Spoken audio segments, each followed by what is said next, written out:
The girl was chained to a chair. She was completely exhausted, her head bowed. Suction cups and sensors with wires were attached to her body. The girl turned to Woohyun and said in despair that she could no longer hold back. Woohyun continued to tell himself it was just a realistic game and hoped to escape it soon. Something inside him shifted when the girl looked up at him. He saw tears on her face and a trickle of blood coming from her mouth. The girl apologized to him and went limp for a moment.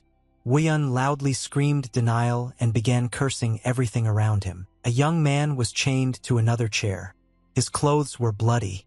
He turned to Woohyun and with a slight smile on his face said that this was likely the end for him too. Another guy also chained to another chair tried to convince Woohyun that he had to survive at any cost. Woohyun couldn't believe what was happening and screamed in denial.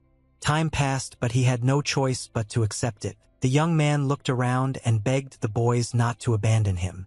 He begged them to stay. He was one of those chained, but he felt better. He begged for a long time not to be left alone, but he knew no one was listening to his pleas anymore. Tears of despair began to stream from his eyes. His body trembled with fear. This place had become his new reality. This guy had no way to change anything or save the lives of the guys around him.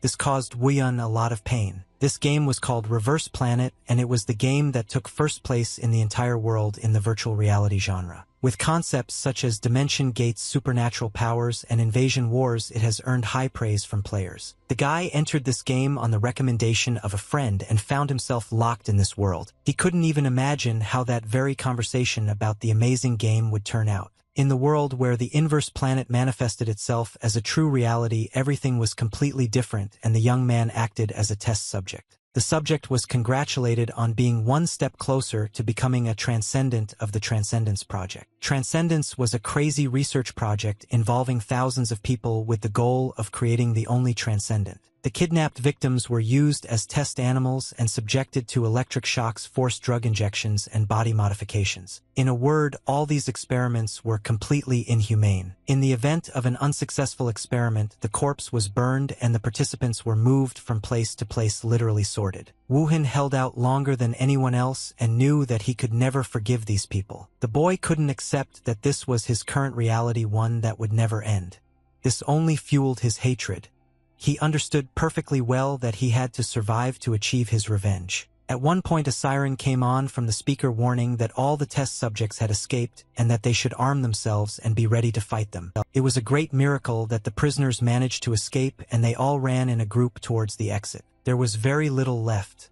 The prisoners only had to walk one corridor and they would be free. Well, suddenly the whole group had to slow down because an obstacle appeared right in front of them. A man with red hair stood in front of them and laughed that the prisoners really believed that they would be able to escape, and was very surprised that they managed to run all the way to this place. The man smiled broadly and noted that the fact that the prisoners had managed to reach this exit was a good sign, since now it would be easier to kill them. The subjects quickly realized they were trapped.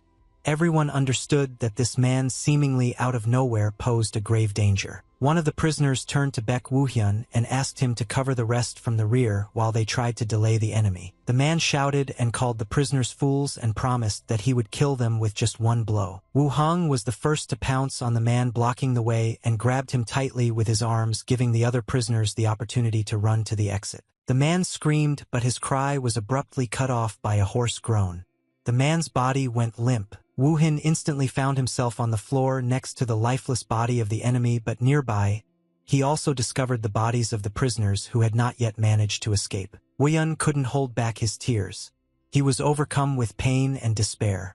He couldn't believe it was happening again. He heard his name, and the voice sent a shock through his body like electricity. He heard the voices of his comrades asking him to avenge their deaths and speaking of their anger. The souls of the prisoners begged for revenge for them and pressed Woohyun, on whom they placed great hopes. After this incident with the run from the laboratory, time simply flew by and a whole year passed very quickly, and then 3 years. Woohyun remembered what happened and raided his enemies to avenge the people he loved. Woohyun heard gunshots very often afterward, and he was in grave danger, but that didn't stop him.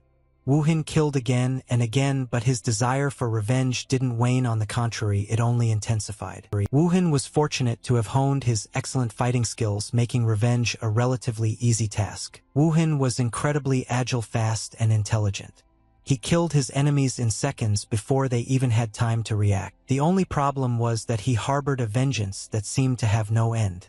Woohin couldn't truly stop. The souls of his fallen comrades were bound to him and did not let go for a minute, forcing him to kill more and more. Woohin wondered how long he had left to live like this and often wondered if he was seriously planning to continue in the same spirit until his death. One day, after another battle, a holographic active screen appeared in front of Woohin. Woohin was very surprised when he saw a task appear on the screen for him to eliminate the curator of the Transcendence Project with a reward of getting a chance to return to his home world. Woohin was very surprised at first, but soon he believed it and was happy because he thought he was stuck in that place forever. Corpses were scattered across the floor. All had been brutally murdered. Some were still showing signs of life as groans could be heard. The man in the suit knelt before the young man who had carried out the massacre and asked him why he had decided to do such a thing when he could have enjoyed the glory. The man in the suit was the curator of the Transcendence Project. He repeated his question over and over again, still hoping for an answer. The young man rushed up to him in a second and grabbed the curator by the collar of his clothes and laughingly wondered why he was even asking about such a thing. The young man Project Transcendence test subject number 81 named Kim Yeonjun was perplexed by his supervisor's question, unable to believe that he truly didn't know the reason. The curator shouted loudly and asked subject 81 to shut up, explained that he doesn't talk to people like him. I'm a young man, for some reason he let him go. The curator saw Baek Woo-hyun standing before him. This man's appearance evoked far more emotion and respect in the curator than his interaction with Kim Yeonjun. Baek Woo-hyun was Project Transcendence test subject number 62. The curator immediately began to talk about how Baek Woo-hyun is a true superhuman, surpassing all human boundaries with his body, and is the ultimate success of the Transcendence Project. The curator began to promise Baek Woo-hyun to fulfill everything he wanted and said that the young man was on a completely different level than the other test subjects, but immediately received a blow from him. Woo-hyun looked at the curator with disdain and replied that he was not interested, to which the curator called him a stupid animal who was very mistaken in thinking that killing the curator would end everything. The curator shouted that the League of Enterprises never leaves dogs that decide to snap unpunished. The curator threatened that Baek Woo-hyun's family and friends and everyone associated with him would answer for his mistakes. The curator thought that his words would help and save his life, frightening the young man, but he did not stop. Baek Woo-hyun didn't hesitate and immediately struck the experiment's curator, killing him. Blood spurted out and the curator let out his last groan. Kim Yeonjun covered himself with his hand from the splashes of blood and grimaced in disgust, looking away. Kim Yeonjun was unhappy with the fact that he was covered in blood and started cursing at Baek Woo-hyun because they still had questions for the curator, and noticing that his comrade was staring at one point, asked him with even greater displeasure what he was doing. Baek Woo-hyun received a notification that the error correction task had been completed and he could return to the real world, and he thought that he could finally leave now. Baek Woo-hyun only had to press one confirmation button. In his mind, the young man was already home. As the mood grew, Baek Woo-hyun began to hear some voices that were outraged that he was going to leave them and forget them. The voices demanded that Baek Woo-hyun kill the others and avenge them to the end. Baek Woo-hyun was indignant. He admitted he was very tired and wondered if what he had already done wasn't enough. Baek Woo-hyun felt someone else's blood trickle down his hands, forming a small puddle. He was tired of the countless deaths and thought this might be his only chance. Baek Woo-hyun only came to his senses when someone grabbed him by the shoulder and called out to him. Baek Woo-hyun looked at his comrade and said that he wanted to return to his home world, but he only became indignant at these words and again began to convince his friend that he had been in this place from the very beginning. Baek Woo-hyun asked if his friend would tell the others about this and, smiling, pressed the confirmation button to return to the world and mentally apologized to the others. As soon as the young man pressed the button, he was instantly transported to the real world and woke up in his bed. The young man immediately jumped up on the bed and began to look around, trying to make sure that he was really in his room. The first thing the young man did was take his phone to check how much time had passed in the real world and how long he had been absent. Glancing at his phone screen, the young man discovered it was the very day he'd been drawn into the game. He was very surprised that time had stopped here while he was in another world. The young man approached the mirror and examined himself. He noticed that all the scars and muscles he had in that world had disappeared. The guy had the feeling that everything that happened to him was just a vivid dream. The young man recalled all the fights he'd been in and the strength he'd felt in his arms. He remembered how many people had died at his hands. Memories of his comrades who begged him to save them and talked about how much they didn't want to die came before his eyes. The most vivid image that emerged was that of the experiment's supervisor who threatened that Baek Woo-hyun would pay for what he had done with the lives and health of his loved ones. Returning to his room, the young man thought that it simply could not be a dream because the memories and sensations were too vivid, and he thought that the last 10 years spent on the other side were real. Just after returning to the room, Baek Woo-hyun heard the sound of the phone ringing and approaching saw Jong Naeon's name on the screen. Staring at the screen of his phone, Baek Woo-hyun stopped to think that this name seemed very familiar to him. Baek Woo-hyun picked up the phone and immediately heard the loud screams of Jong Naeon, who began to scold him for not contacting her, and was almost offended that their meeting had been forgotten. Baek Woo-hyun asked again about the meeting, and the girl emphasized that they were going to meet in the evening and promised to send the location and asked to hurry. When the girl hung up, Baek Woo-hyun suddenly realized something. The voice of the man he'd just spoken to on the phone sounded very familiar. Baek Woo-hyun remembered that young Naeon was once his very close friend. Moreover, it was Jong Naeon who introduced Baek Woo-hyun to the game in which he disappeared for 10 years.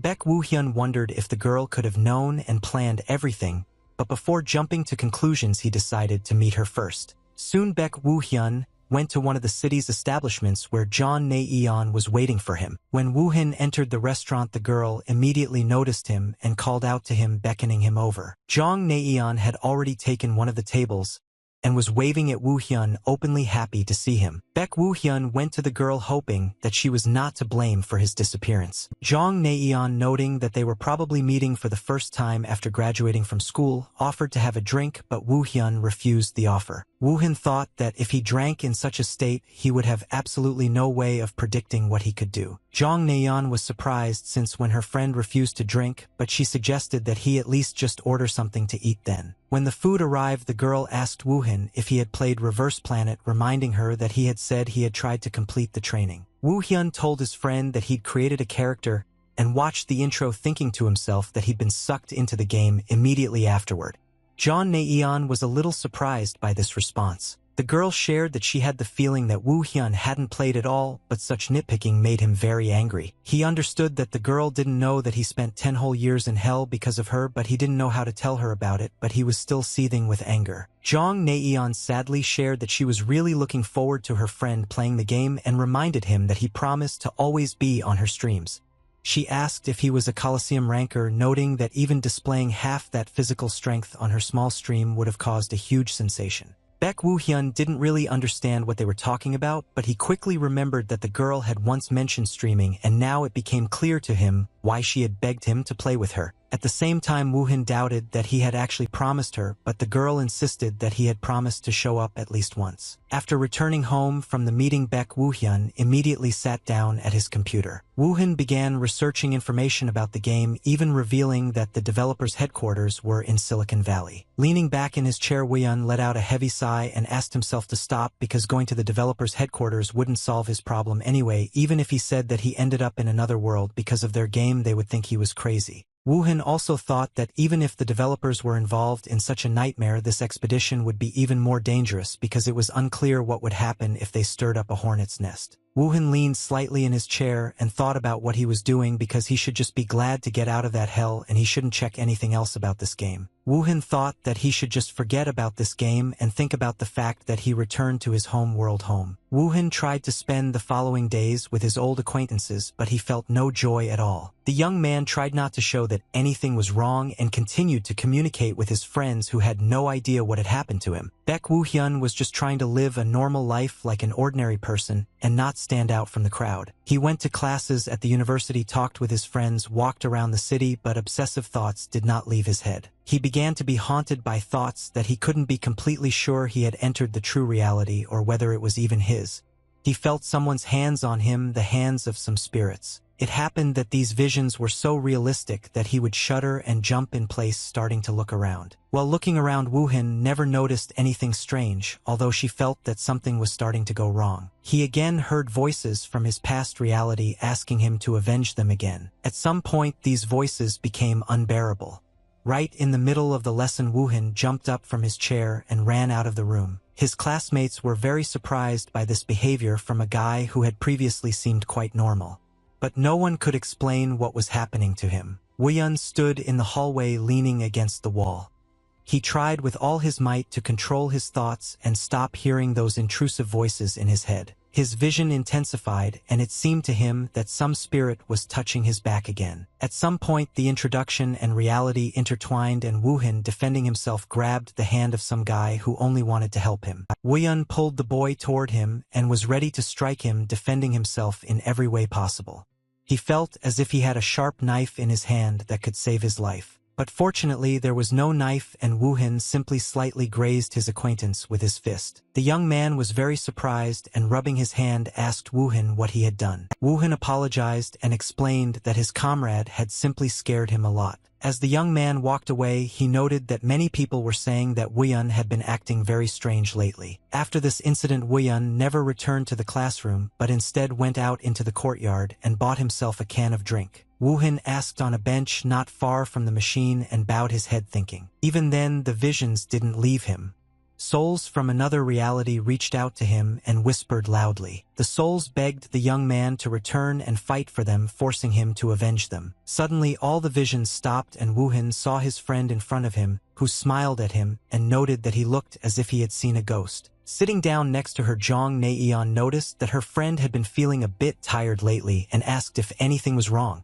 Woo-hyun, without even looking up, said curtly that he was fine. Jong Naeon replied that if this was really the case, then she would leave him alone, but asked that if it did happen, then he could tell his older sister about it and she would help. After these words, the girl left. Woo-hyun looked after her and suddenly realized that he himself had brought ghosts into this world. Woo-hyun stood near the game capsule and suddenly realized that the ghosts might not calm down until he fulfilled all their wishes. After thinking for a bit, Woo-hyun was convinced that this was the right move and walked towards the capsule. Without further hesitation, Woo-hyun carefully climbed into the capsule, thinking that if everything remained like this, then this side of life would be no different from the other. Woo-hyun lay down in the capsule and closed the lid, deciding to go back. The only reason he saw for returning was to finally put an end to all of this. Woo-hyun appeared in a half-empty room where there was only a bed and a mirror with a greeting in the game from the system. Woo-hyun immediately recognized the place. He found himself in the lobby of a research lab. Woo-hyun wondered how he'd even managed to log into the game and how he couldn't get into the lab in that world. Woo-hyun didn't return to the world where he'd disappeared for 10 years. But that didn't make things any easier, and the young man wondered if there was some other reason for his stay in this hell. The system offered him the opportunity to choose his character's appearance, and Woo-hyun decided to simply go through the tutorial for now, assuming that he would be able to return home once he finished. Woo-hyun thought he should familiarize himself with the settings and started with combat adjustments, although he had fought well without them before. Reverse Planet was set up so that after choosing a primary ability, you could enhance your character with elements. Customizing your primary abilities and elements was called a build. The professional league had a huge number of elements, and there were professional builders who meticulously studied the builds. This is why Woo-hyun was able to achieve the metahuman title. Having selected the ability, Woo-hyun saw a speaker from which a voice was heard addressing the test subject number 48. The voice explained that the subject had awakened during the last test, and that a week had passed since they had last seen each other. Woo-hyun wondered if the game would show him the process that happens before the event and imagined what it might be like. Woo-hyun believed that no one would want to experience this even in a game. The voice from the speaker suggested that Woo-hyun proceed immediately to the next test and invited him to enter the room where the doors opened. The young man slowly entered the spacious hall well lit by white lamps. Woo-hyun saw a robot in the middle of the hall and immediately recognized it as an Eternal, most likely the first version. At that moment, Woo-hyun heard again the ghostly voice inside his head calling his name, and before his eyes appeared the image of a memory of a girl screaming and asking to be saved. There were a lot of corpses of guys and girls in the hall who were test subjects. Woo-hyun remembered the old appearance of Eternal and remembered how all these memories are connected. The robot, seeing Woo-hyun, became active and ran towards him at a fairly good speed. Woo-hyun felt confident. While the robot ran, he stretched his arms and prepared for a fight. The young man thought that no matter where they were, the researchers always committed inhumane acts. As soon as the robot reached the young man, it immediately launched its first blow, but Woohin managed to jump aside. The robot's infrared eye kept a close eye on its target, preventing it from escaping. The robot's arms struck very sharply, which made it even more dangerous, and they could also lengthen, making it more difficult to dodge the blow. Woohin already had experience fighting such opponents and knew what to expect, so she dealt with it quite well. Woohin spent more than 10 years in this world and immediately became completely immersed in the former atmosphere of that hell. Moreover, Woohin immediately noticed that in front of him was only the first version of this robot, and although it was annoying with its capabilities, the fight with it was quite easy. Choosing the right moment, Woohin delivered a powerful blow to the robot's body. The killing machine was scattered across the hall in pieces. Woohin knew all the robot's vulnerabilities, so he had no trouble dispatching it quickly. The system notified that the newbie's test had been completed and called him Woohin amazing. A voice came from the speaker that the talent of the subject's abilities far exceeded the capabilities of an ordinary subject. The girl informed the young man that they should now proceed to the next test, and then some kind of grinding sound was heard in the microphone. The girl started to get indignant. Something was happening near her. The laboratory's alarm sounded. Suddenly, the voice on the speaker changed, and a different girl addressed the oppressed victims who were locked in the laboratory. The girl asked the prisoners to do everything possible to be released immediately. Woohin immediately heard the voice sound familiar. The system issued a new task requiring Woohin to leave the research center and go outside. Immediately, the entire lab began to collapse. Woohin ran for the exit, thinking he should have gotten out first. He was running down the corridor when he suddenly realized the explosions had stopped. The young man assumed there must have been a lot of chaos in the hallways, but when he emerged, he discovered the fight had already ended. He spotted a man near the shutter that apparently led to the exit. Looking at the man from afar, Woohin noticed the logo of the Dimension Management Bureau and realized that this man was not an enemy. The man assumed that Woohin was apparently one of the victims, and noting that if he had come all this way, he probably wanted to escape, opened the shutter and said that he could help him. The man asked Woohin to choose whatever he wanted, and a selection of various weapons appeared before the young man hidden behind a blind. The man handed Woohin his radio and noted that he could use it when he was outside so that the bureau could find him. The man's hand suddenly went limp.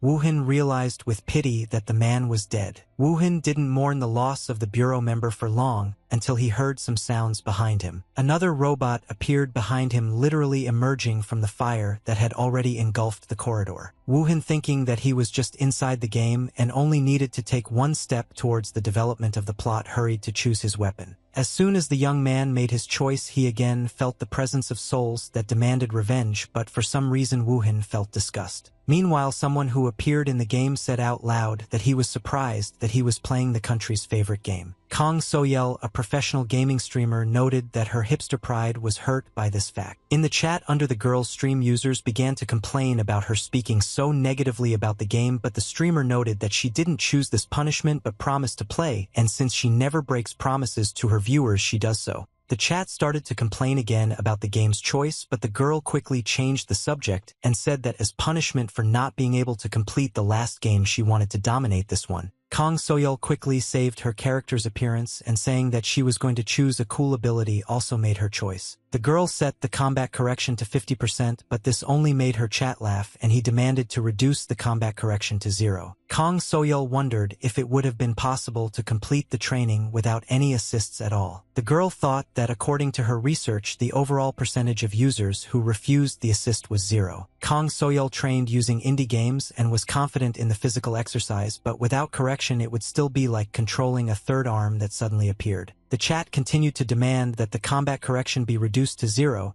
and suddenly the girls received a task to undergo training with 0 combat correction with a reward of 500,000 won. Seeing a good offer, the girl immediately shouted that real streamers always tried at least once, although in the chat they wrote that it was too much money for such a challenge, and began to laugh at how quickly the streamer changed her mind after seeing a tidy sum. Kang Soyel began her training by notifying that she would use 0 combat correction until she completed it. But the streamer quickly regretted following her chat's lead and agreeing to such a challenge. Just a couple of minutes later, Etnal killed her, and she had to fight him without even receiving an explanation, and he suddenly attacked her from an ambush. They wrote in the chat that holding out for 2 minutes wasn't that bad, although many professionals also failed because winning the Dynel without correction and with only one main ability was practically impossible. After looking around, the girl decided that since she had a radio and a weapon, it was still worth it to just run away Anya to get into a fight with the robot. In the next training task, the automatic selection of participants was launched, or rather a group of 4 people, and Kang Soyel suggested that she should discuss further actions with the members of her party. The system quickly issued a new notification that the selection of participants had failed, and the girl began to get indignant and say that there were too many players in this game since everyone loved this game. The automatic selection of participants was launched again, and at that moment Kang Soyel realized that she would be working with people who also had 0 correction. Finally, the group selection was completed, but the girl wanted to cancel all her tasks but was no longer able to do so and was joined to the task of escaping the research center. Kang Soyel realized that she had found herself in a very bad situation that she wanted to avoid at all costs. She was thrown into a room full of defeated robots, people from the bureau and members of the research lab. Kang Soyel and her chat were very surprised. I immediately thought that her partner was a real professional since he was able to complete the training without combat correction. It soon turned out that Kang Soyel's partner was able to defeat all enemies without weapons and not just without combat correction. Kang Soyel thought that she would be carried and become a secondary character on her own stream. The first thing the girl saw was a bloody knife with blood dripping onto the floor. Turning her gaze, she saw a tall, slender young man who was her partner with incredible talent. Woohan's gaze made the girl tense up, as it was, to put it mildly, not friendly. Kang Soyel timidly emerged from the corner. She was afraid that some of the robots or other enemies might still be alive and she would be quickly eliminated from the game. But to the streamer's continued fear, her partner immediately attacked her with that same knife. The knife blade stopped a few centimeters in front of Kang Soyel's eyes. The girl barely had time to scream and simply froze, staring at Woohan. Kang Soyel was around the corner in an instant and began to apologize, but Woohyun apologized to her in return, noting that he had made a mistake in mistaking her for an enemy. Kang Soyel came out from around the corner and, noting that they were in the same stalemate, asked to go with him. The girl hurried after her partner and immediately introduced herself, said that she was hosting a stream, and asked if Woohyun had any objections to her broadcasting their game. The girl suggested turning on privacy mode and covering Woohan's face. Woohyun stopped abruptly. Kang Soyel wondered why he did it and if he was angry. Lab security suddenly appeared right in front of them. The 2 escaped test subjects were ordered to be killed. A burst of gunfire immediately followed, and it continued for a long time. Kang Soyel hid behind the remains of one of the robots and covered her head with her hands, wondering why the training was so difficult. Looking around, Kang Soyel noticed that her partner wasn't hiding at all. Woohan rushed at the laboratory guards, somehow miraculously dodging every bullet. Woohyun looked absolutely incredible in motion. Kang Soyel couldn't take her eyes off him. Woohyun quickly dealt with the gunman. Kang Soyel watched from the sidelines.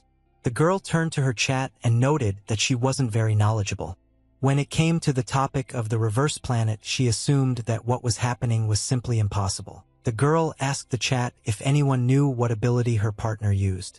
Someone suggested it might be wind, but no one was sure. One user wrote that the only main ability that changed the color of the eyes and increased physical abilities was the absolute being, which surprised Kang Soyel. The girl watching her partner was amazed because her entire chat was saying that those who chose the ability of an absolute being were scum. The absolute being was one of the key pillars of the game's countless possibilities. It significantly increases physical stats and skill resistance but prevents the use of abilities independently. Due to the penalty imposed on the user, this skill was considered completely useless. Kang Soyel was surprised and found it strange that she couldn't use her abilities in the game, as abilities were the ones that played the key role. The girl thought about how difficult it was to use abilities in battle without assists, and perhaps she should give up everything and go all in on physical stats. Kang Soyel thought that her partner should only be on the first level, but she still wondered how his movements were even possible. The girl couldn't understand who Woohyun really was and how he acquired such skills that had astonished everyone. This guy wasn't just a player but a true killing machine. In a matter of minutes, Woohan dealt with everyone who stood in his way. After taking on several more deaths, Woohan heard the voices of the ghosts again.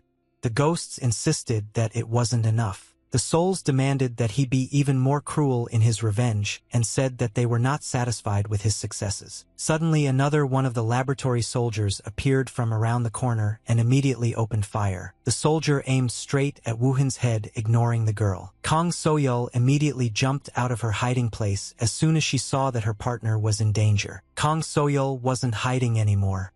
She jumped out and shielded her partner, deflecting the bullets. The girl then fired several shots in response, which scared the soldier, and he went around the corner again. Kang Soyeol didn't stop there. She leaped forward and, skidding across the floor around the corner, fired straight at the soldier, who hadn't expected such a blow. Kang Soyeol now understood that she had to put in a lot of effort to match her partner, with whom they were now competitors. The chat immediately praised how their favorite streamer acted. Kang Soyeol sat up and looked at Woo Hyun, seeing that he wasn't particularly pleased with her actions. The girl smiled and noted that it seemed like she had helped him, and asked if that was true. Instead of Kang Soyeol, Woo Hyun saw a completely different girl. Woo Hyun felt like he was in a completely different world and saw his former comrades and good friend. Woo Hyun literally froze in place until Kang Soyeol called out to him and made him come back from his thoughts. The girl asked the young man if he was angry with her, and he, although without a smile, assured her that he was not angry with her at all. Without even looking at the girl, Woo Hyun admitted that Kang Soyeol had truly helped him. Meanwhile, the chat members appreciated his response and expressed regret that they couldn't see his appearance due to his privacy settings. Kang Soyeol was glad that the young man was not angry with her and asked if she could continue her studies with him, promising to help in any way she could, and he agreed without any problems. Kang Soyeol followed her new friend. At one point, the girl addressed him as Mr. Almighty, but the young man revealed his real name and asked her to call him that. Kang Soyeol wondered if that was his real name and why, but then she did not undergo privacy settings, but later asked if he chose the Absolute Being as his first main ability, and he confirmed it. Kang Soyeol immediately asked how he could dodge bullets without abilities and what other games he played. Baek Woo Hyun replied that it was nothing special, but Kang Soyeol insisted on an answer.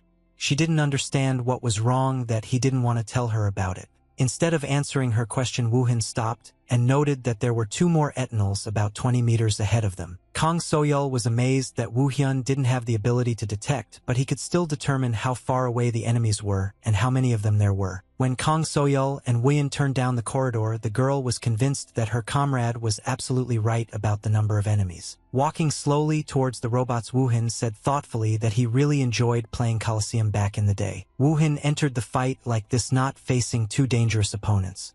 He does it with incredible ease. With just a few blows, Woo Hyun dealt with one of the robots, slamming it into the wall. Then Woo Hyun said that when he was really into games, he was a ranker there, and with these words he went to the floor for the second Eternal. The second robot fell apart from Woo Hyun's first blow. Kang Soyeol smiled and asked if being a ranker in the Coliseum was considered to be like being elite. They wrote in the chat that Butler, a professional gamer, was also a ranker. Kang Soyeol was amazed knowing that Butler was the biggest player in the professional scene of this game. Having finished with the robots, Woo Hyun asked the girl to slow down and move further down the corridor. They would soon reach the final task.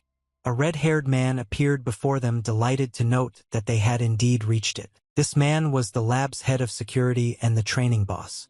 The boss shouted that the potential players had no idea this place would become their grave. It was in this place behind the training quest boss that Woo Hyun noticed numerous ghosts. These were likely the souls of his fallen comrades in another world. The ghosts asked Woo Hyun to hurry and finally kill the service chief to avenge their deaths. Woo Hyun simply froze in place, listening to every voice that whispered terrible things to him. The head of the service rushed at Woo Hyun with a scream, wishing him a quick death. Kang Soyeol dropped to one knee and took out a firearm and began aiming it at the shift supervisor, while Woo Hyun simply stood nearby. The girl fired several bullets.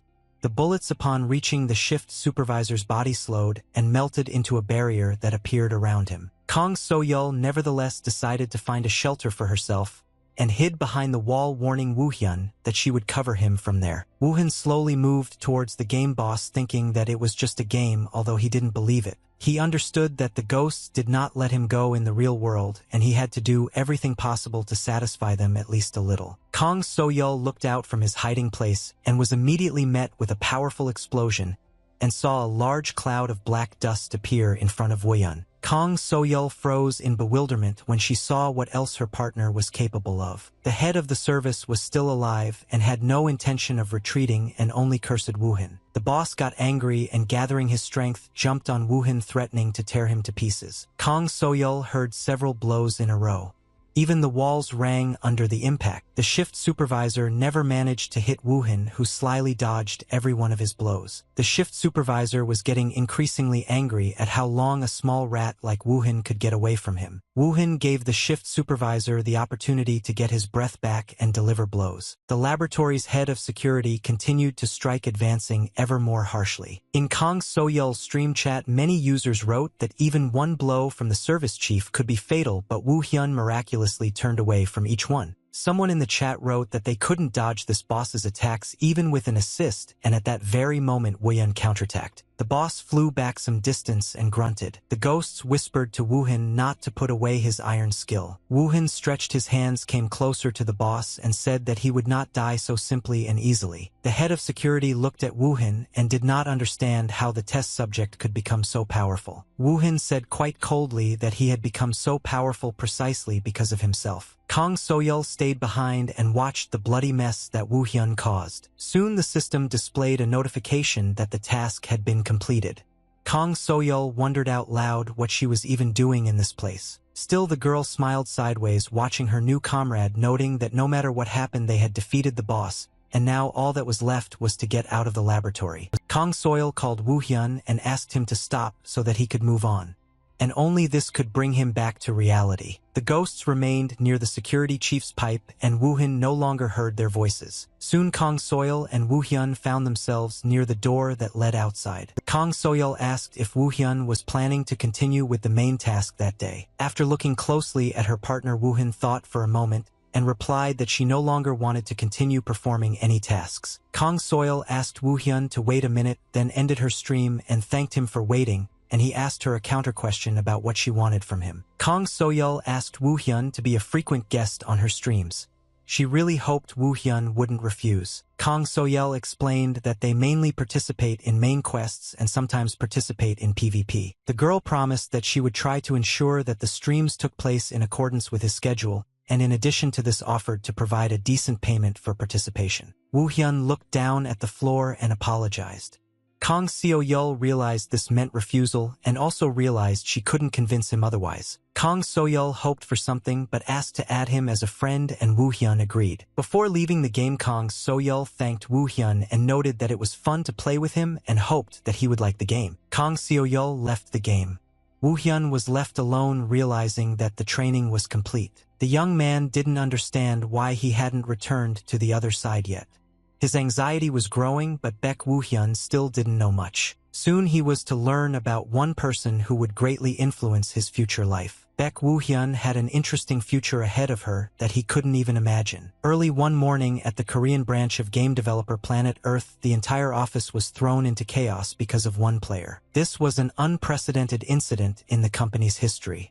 All employees were extremely concerned about what was happening. Baek Woo Hyun's game was repeated over and over again. All the employees were shocked that a young man with no enhancements, no adjustments to his characteristics, and no weapons dealt with the head of security with his bare hands. One employee noted that the online community had already assumed that this player was using cheats, and users tweeted at management demanding an explanation. The entire company was absolutely certain that there were no cheats. The staff checked everything, even the logs from the moment the character was created, but no signs of hacking or the introduction of external programs were found. Over the years, the game's developers have seen countless hackers.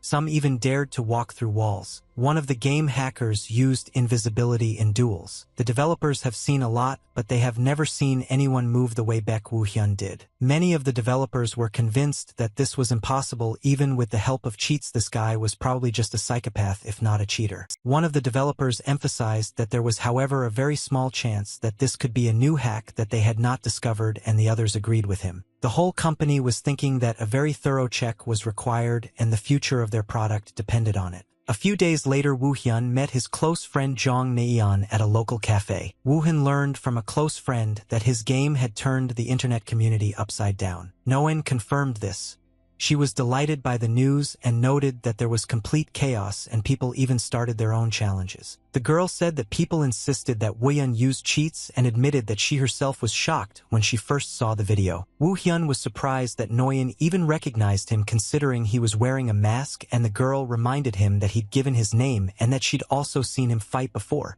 The girl praised him profusely, and Woo-hyun said that now he understood why they contacted him. Noyeon was silent for a moment and then timidly asked who he was talking about. Noyeon jumped in her seat when she heard that the Korean branch of the developers had contacted Woo-hyun to find out if he had used a hack. Woo-hyun, drinking his drink, told me that he received a message from the streamer he was playing with. Noyeon noted that since the gaming company had openly decided to check him for cheating, it would attract a lot of attention, and asked Woo-hyun if he agreed to this check. Woo-hyun thought that this was the Korean branch, but nevertheless this was the only chance to directly communicate with the developers. If someone high-ranking appeared, he might get a hint about another world. Noyeon Woo-hyun said that he told the developers that he would think about their proposal and admitted that he was generally ready, which the girl highly approved of. Noyeon emphasized that if Woo-hyun wanted to continue being mentioned, he should have denied the accusations, but Woo-hyun responded that he didn't really care and doubted that people would even recognize him since he didn't show his face on streams. Noyeon explained to him that even with his different appearance, his fighting style was too unique and even the pros couldn't fight without abilities like his. The girl emphasized that on such days, even when professionals hid their identities, their fighting habits gave them away immediately. Noyeon moved back in her chair and said that it was still good that Woo-hyun decided to do this because otherwise that streamer would have burned to the ground. Woo-hyun was surprised and asked why this would happen since the girl had nothing to do with him, to which Noyeon replied that the mafia didn't care about this before, since as soon as the drama began they targeted anyone who was even remotely connected to what they needed.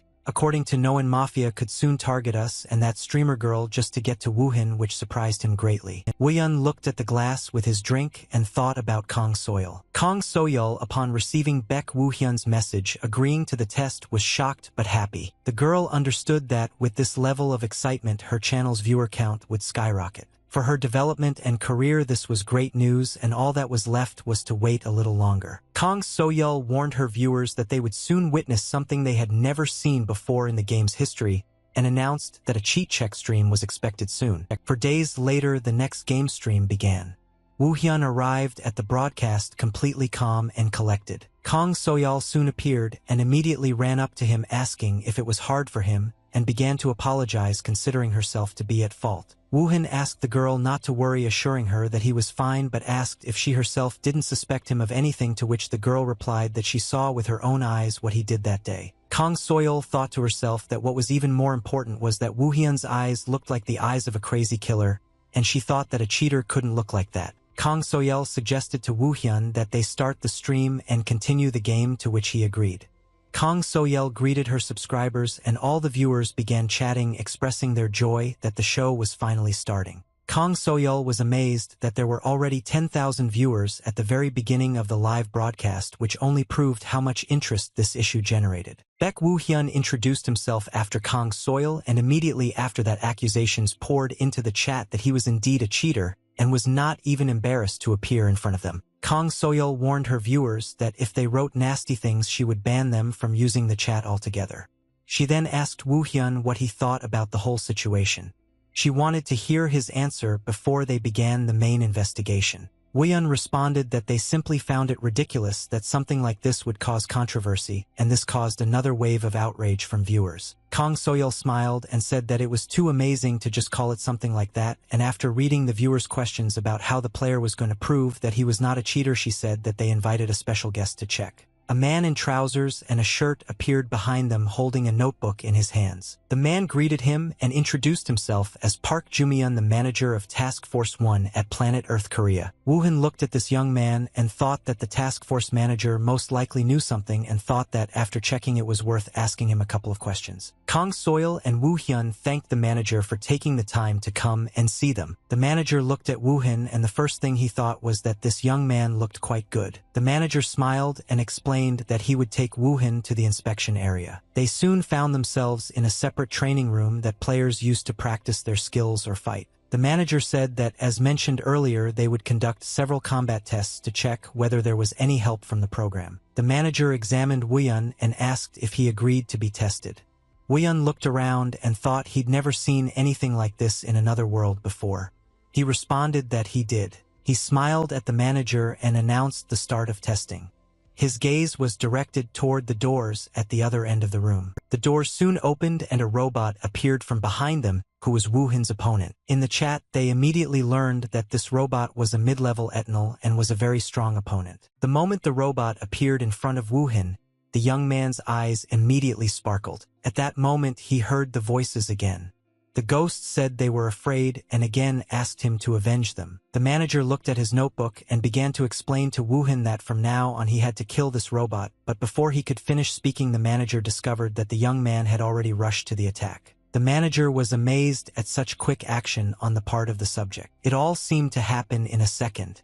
The young man who had been standing next to the manager seemed to have vanished. The next moment, the manager had to use his notebook to shield himself from the floor debris and robot parts. The manager still made attempts to finish his proposal, but soon gave up, realizing that he simply needed to protect his face. The chat was simply stunned by what was happening. It seemed impossible that a player could fight such an opponent barehanded. At that moment, the system notified that no cheats had been detected. It was now confirmed that Woo-hyun had played completely fair. Everyone who saw this refutation could not believe that such skills in combat were really possible without the use of cheats. It was the loudest event in a long time of gaming streams. Woo-hyun easily dealt with a very worthy opponent which many players had difficulty dealing with even on their first try. Woo-hyun approached the manager and informed him that he had completed the task assigned to him. The manager was very puzzled by what he saw but noted that the young man had done well. The manager noted that they were unable to detect any external programs in the battle, but the problem was that the scan time was too short. The manager asked if Woo-hyun would be able to fight in the way that was explained to him, and he agreed with this. I understand that this was necessary in order to confirm that he does not use auto-combat. Chitautoboevka was essentially a proxy control system controlled by a program, so it could not perform combat actions exactly as the user wanted. Therefore, if a player decided in advance how he was going to win a fight and then fought in accordance with this plan, he could prove that he was not cheating. The manager asked Woo-hyun to cut off the heads of the middle training bots with his chain scythe this time. The manager grimaced slightly, and as he began his inspection thought that this wasn't at all advantageous for Woo-hyun.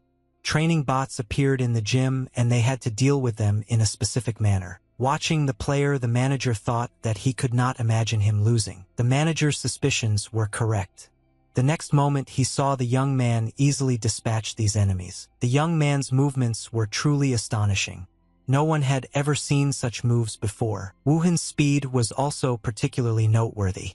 He didn't hesitate for a second and acted with precision. In one move, he could deal with several opponents, which gave him a great advantage in battle. His skills were very frightening and his sparkling eyes added to the fear. In the shortest possible time, Woo-hyun dealt with 3 new bots, cutting off their heads as the manager requested. Kong Soil jumped up and down with joy and asked the manager if the video was moving like Woo-hyun's chain was alive. The manager was very puzzled, but he understood that he had now collected enough data for verification. But as the administrator of this game, the manager was dying to know if Woo-hyun could defeat an advanced level training bot that only has one main ability. The manager knew she was being greedy, but she couldn't afford to give up on the idea. The manager released an advanced bot challenging Woo-hyun to handle it as well. This machine looked completely different from the others that had come before. The robot was in the form of a woman, quite human-like. It slowly emerged from the smoke and headed toward Woo-hyun. The chat room viewers decided the player probably wouldn't be able to handle such a difficult task, but the manager still announced that they would continue the test using the higher bot, which was a later version of Etnol. Woo-hyun saw his opponent and was a little confused. The sight of the Etnol evoked a variety of sensations. The robot strode straight toward Woo-hyun, who saw a completely different picture before him. He again remembered another world and how the same robot had strode over the corpses of his comrades. That time this robot smiled widely with a human smile and looked straight into the soul. The sight of his enemy sent a wave of hatred through Woo-hyun. He was ready to pounce and tear this soulless machine apart. Woohin immediately jumped up and rushed towards the Etnol. In the fight with this robot, Woohin received his first scratch during his entire testing and training period. Etnol was indeed very strong, but Woohin managed to hold out for a long time. At one point, Woohin missed a blow from the robot and slightly lost his balance, flying back a few meters. As expected, the intermediate bots were nothing compared to this. Woohin knew that allowing even one hit to land on him would be very bad. Moreover, the robot's body hardness was on a completely different level, and it was not so easy to break through. Woohin found that he was generally unable to harm the robot no matter how hard he tried. Woohin knew he had to come up with another way to deal with this enemy. Woohin couldn't think of anything better than to simply continue by Etnol until the damage worsens and it doesn't produce any results. The manager and Kang Soyul watched the battle in silence. They were speechless and couldn't even imagine who would emerge victorious. The manager thought that Woohyun could actually match the advanced bot with just one primary ability. The manager noted that previously it seemed like he was being pushed back, but now the young man was starting to exert pressure on him. The manager decided to make it appear that further testing was pointless and ended the test, after which the robot immediately disappeared right in front of Woohyun.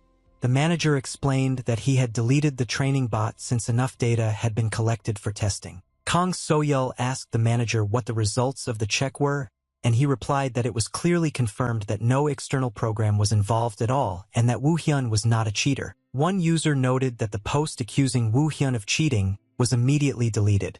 Kang Soyul smiled and noted that she had previously claimed that her partner wasn't a cheater and there was no reason to doubt it. Kang Soyul addressed her viewers and emphasized that they should remember this stream and that Woohyun never used cheats and simply had a mastery of mechanics on a cheat level. Kang Soyul also turned to Woohyun and asked if he could tell the viewers what he felt, but Woohyun tersely replied that they worked hard, which the manager confirmed, and with that the stream ended with 100,000 viewers. After the stream ended, Kang Soyul thanked her manager and Woohyun for agreeing to participate in her stream, and the manager thanked her for her willingness to accept their request for verification. The manager wanted to leave, but then he heard Woohyun's voice asking him to wait a little. Woohyun indicated that he would like to ask a few questions, and the manager immediately became involved in their conversation and asked him to ask anything. Woohyun looked closely at the manager and asked if there had been any bugs in this game before that were similar to something like someone getting stuck in this game for a very long time. The manager replied that he wasn't at all sure he'd heard anything like that, since if the game had such a critical bug, it wouldn't have been released.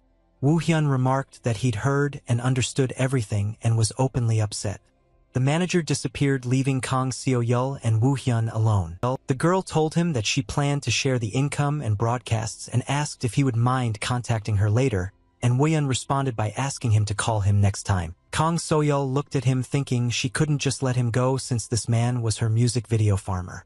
Woohyun sensed this and asked if she had anything else to say. Kang Soyul thought about how she couldn't bring herself to invite him to her stream again, since the only reason he'd agreed was because he needed a chance to explain himself.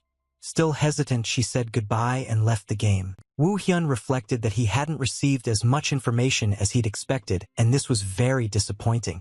Immediately afterward, he received a message from Jong Naeon inviting him to meet in the battle preparation room. Noen's first question was whether Woohyun had enjoyed the recent stream, noting that the community was on the rise. Woohyun explained that it didn't suit him at all and that he had to pay attention to what the audience said when he played the game, and he just didn't like it. Noen responded by asking if he would be okay with just playing and not having to monitor the chat, which made the young man think. Noen promised to set everything up, and he just had to decide after trying it out. After giving her friend some time to think, Noen invited him to play PvP. Parapy was a game mode in which players competed against each other. It was one of the two most popular game modes in Reverse Planet along with PvE. Woohyun wasn't particularly surprised when his friend activated PvP mode. Now he understood why she'd summoned him to the battle room so suddenly. Woohyun admitted he simply felt it wasn't right for him, so he didn't plan on playing for a while. Noen grimaced and noted that PvP was the game's core content and he shouldn't have jumped to conclusions just by playing the tutorial. Woohyun thought the PvE story mode was very similar to Another World, but everything he'd seen in PvP felt very new. However, he considered that there might be something other than just story mode and ultimately agreed. A duel was expected between Noen and Woohyun. It was literally a fight between evenly matched opponents. There were two modes, solo and duo, and the first one to get 3 points would win. There were also several game modes. You could choose to play in a team of 5. Noan suggested playing a battle royale game where 100 people would be distributed across several zones searching for loot and fighting. It was a battle royale where the last person or team standing would win. Noan suggested teaming up as it was Woohyun's first time. She also noted that he needed a build for PvP and offered to recommend one if he wanted one, but Woohyun declined. Woohyun explained that he already knew a very good one. It was because of this build that he was called a Superman in another world. Woohyun suggested preparing his build while Noan was getting into the mode. Woohyun and Noan agreed to start with a popular military base spawn, a place where various high-level equipment was evenly distributed, and since high-level players flocked there, it was not suitable for beginners. Noan asked Woohyun to record their PvP game today because she wanted to post it on YouTube. Woohyun wasn't thrilled about it, but he agreed anyway, noticing that she seemed strangely agitated. Having exhaled and collected his thoughts, Woohyun asked the girl to get ready, also warning that he was entering the system. Noan smiled slightly at him and said that they would see each other on the playing field. Woohyun appeared in a dilapidated building along with another player. The player in front of him was twisting his head in all directions, trying to figure out whether he had appeared in the corridor on the 3rd floor. After he was convinced of this, he cursed, describing the place as crap. The player was about to move to another zone and didn't even notice that he had appeared next to one of the opponents. Meanwhile, Noan didn't have time to go very far before she was immediately confronted with a notification that her friend had already managed to kill someone. Then came a flood of notifications about more and more deaths committed by Woohyun, which was even creepy to watch. Jong Naeon didn't even know how to react to her friend's rapid reduction of their opponents, but she couldn't understand what he was even doing there. Meanwhile, Woohyun was crushing players one after another without even trying too hard. Woohyun was conscious of the fact that she couldn't sense the presence of other players at all.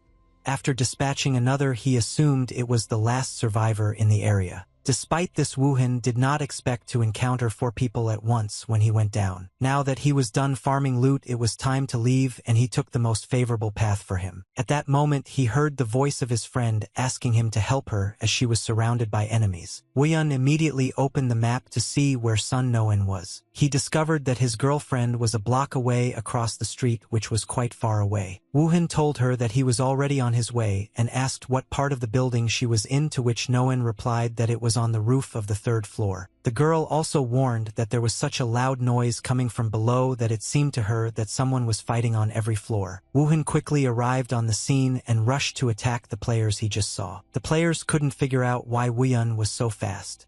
One of them asked his comrade to prepare his abilities himself, promising to stop this psycho somehow. Woohyun meanwhile remembered that he had a knife and immediately pulled it out of its sheath. Woohyun threw a knife at one of his opponents. The dead player's comrade only managed to curse. He stared at Woohyun, not trying to figure out what the hell was going on. The player realized that Woohyun was using a build with agility and physical damage and immediately took damage. Fortunately for this player, the damage was not fatal and he was able to continue the fight. Woohyun ran up and did a somersault in the air, rushing to attack again. The player just froze in place and started swearing, "I just don't know what to do anymore." The next moment, he had to leave the game. The system gave another notification about the murder of one of the players. Woohyun immediately ran to his friend's rescue. Soon several more murder alerts appeared. Approaching the building's gate, Woohyun contacted Noan and told her his location. She asked if she should go down for help. Woohyun asked his friend to just wait for him there and pulled the handle on the door. The door didn't give in right away and Woohyun had to pull the handle several times. Well before the doors opened, Woohyun felt that there were 5 opponents behind them. Woohyun opened the door and entered the room.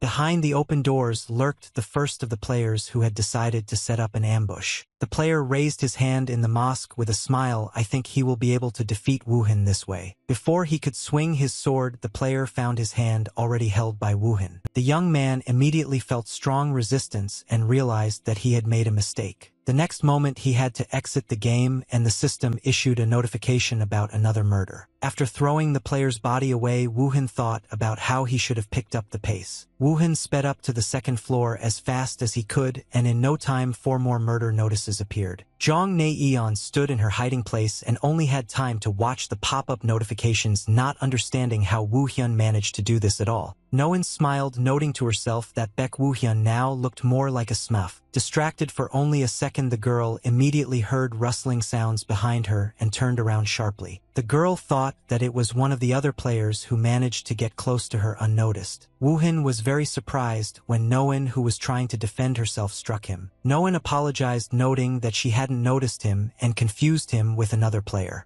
She immediately mentioned her 14 solo kills in the last few minutes of the game. Noan exhaled and smiling asked if he had already destroyed all the enemies in this building, but Woohin was more interested in the weapon that Noan held in her hands. The girl explained that this was the only weapon she had managed to find and immediately suggested continuing the game while they still had time. Soon the game came to an end.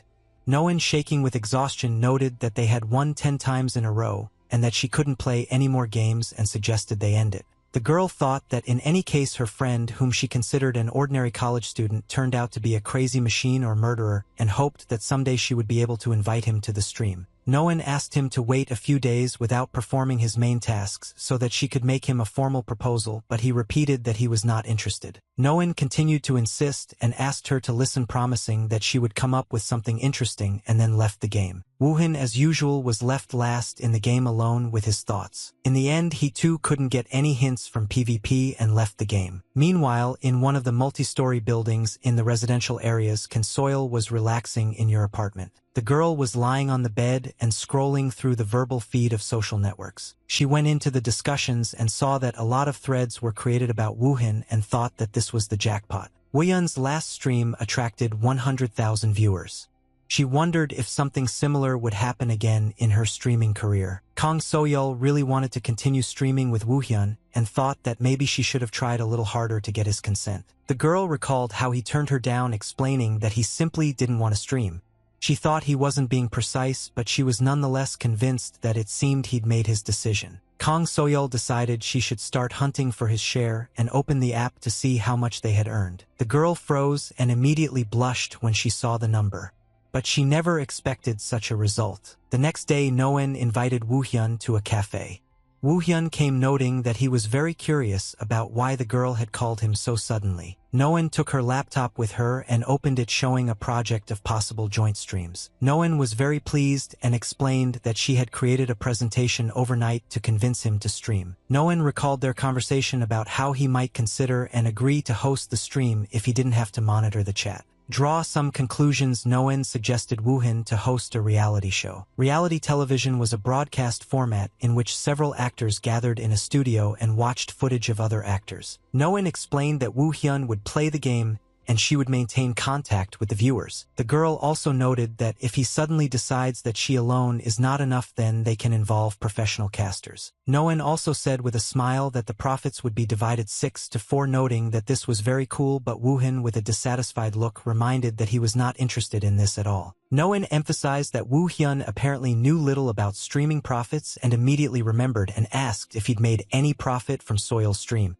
After these words, Woohin remembered receiving an email from the streamer that morning. Woohin opened his mail and found a letter from Kang Soyeol, which was exactly about his share. Noan looked at her friend's phone screen and saw that the streamer had paid him 6 million won and asked if he was still sure that he wasn't interested. Woohin noticed that the girl wrote that there were several donations in his name, and this surprised him very much. Some anonymous user donated him 1 million and talked about a special task for him and asked what it was like to return to reality, which alerted Woohin. Woohin became openly nervous and, getting up from the table, asked Noan if it was somehow possible to find out information about the donor.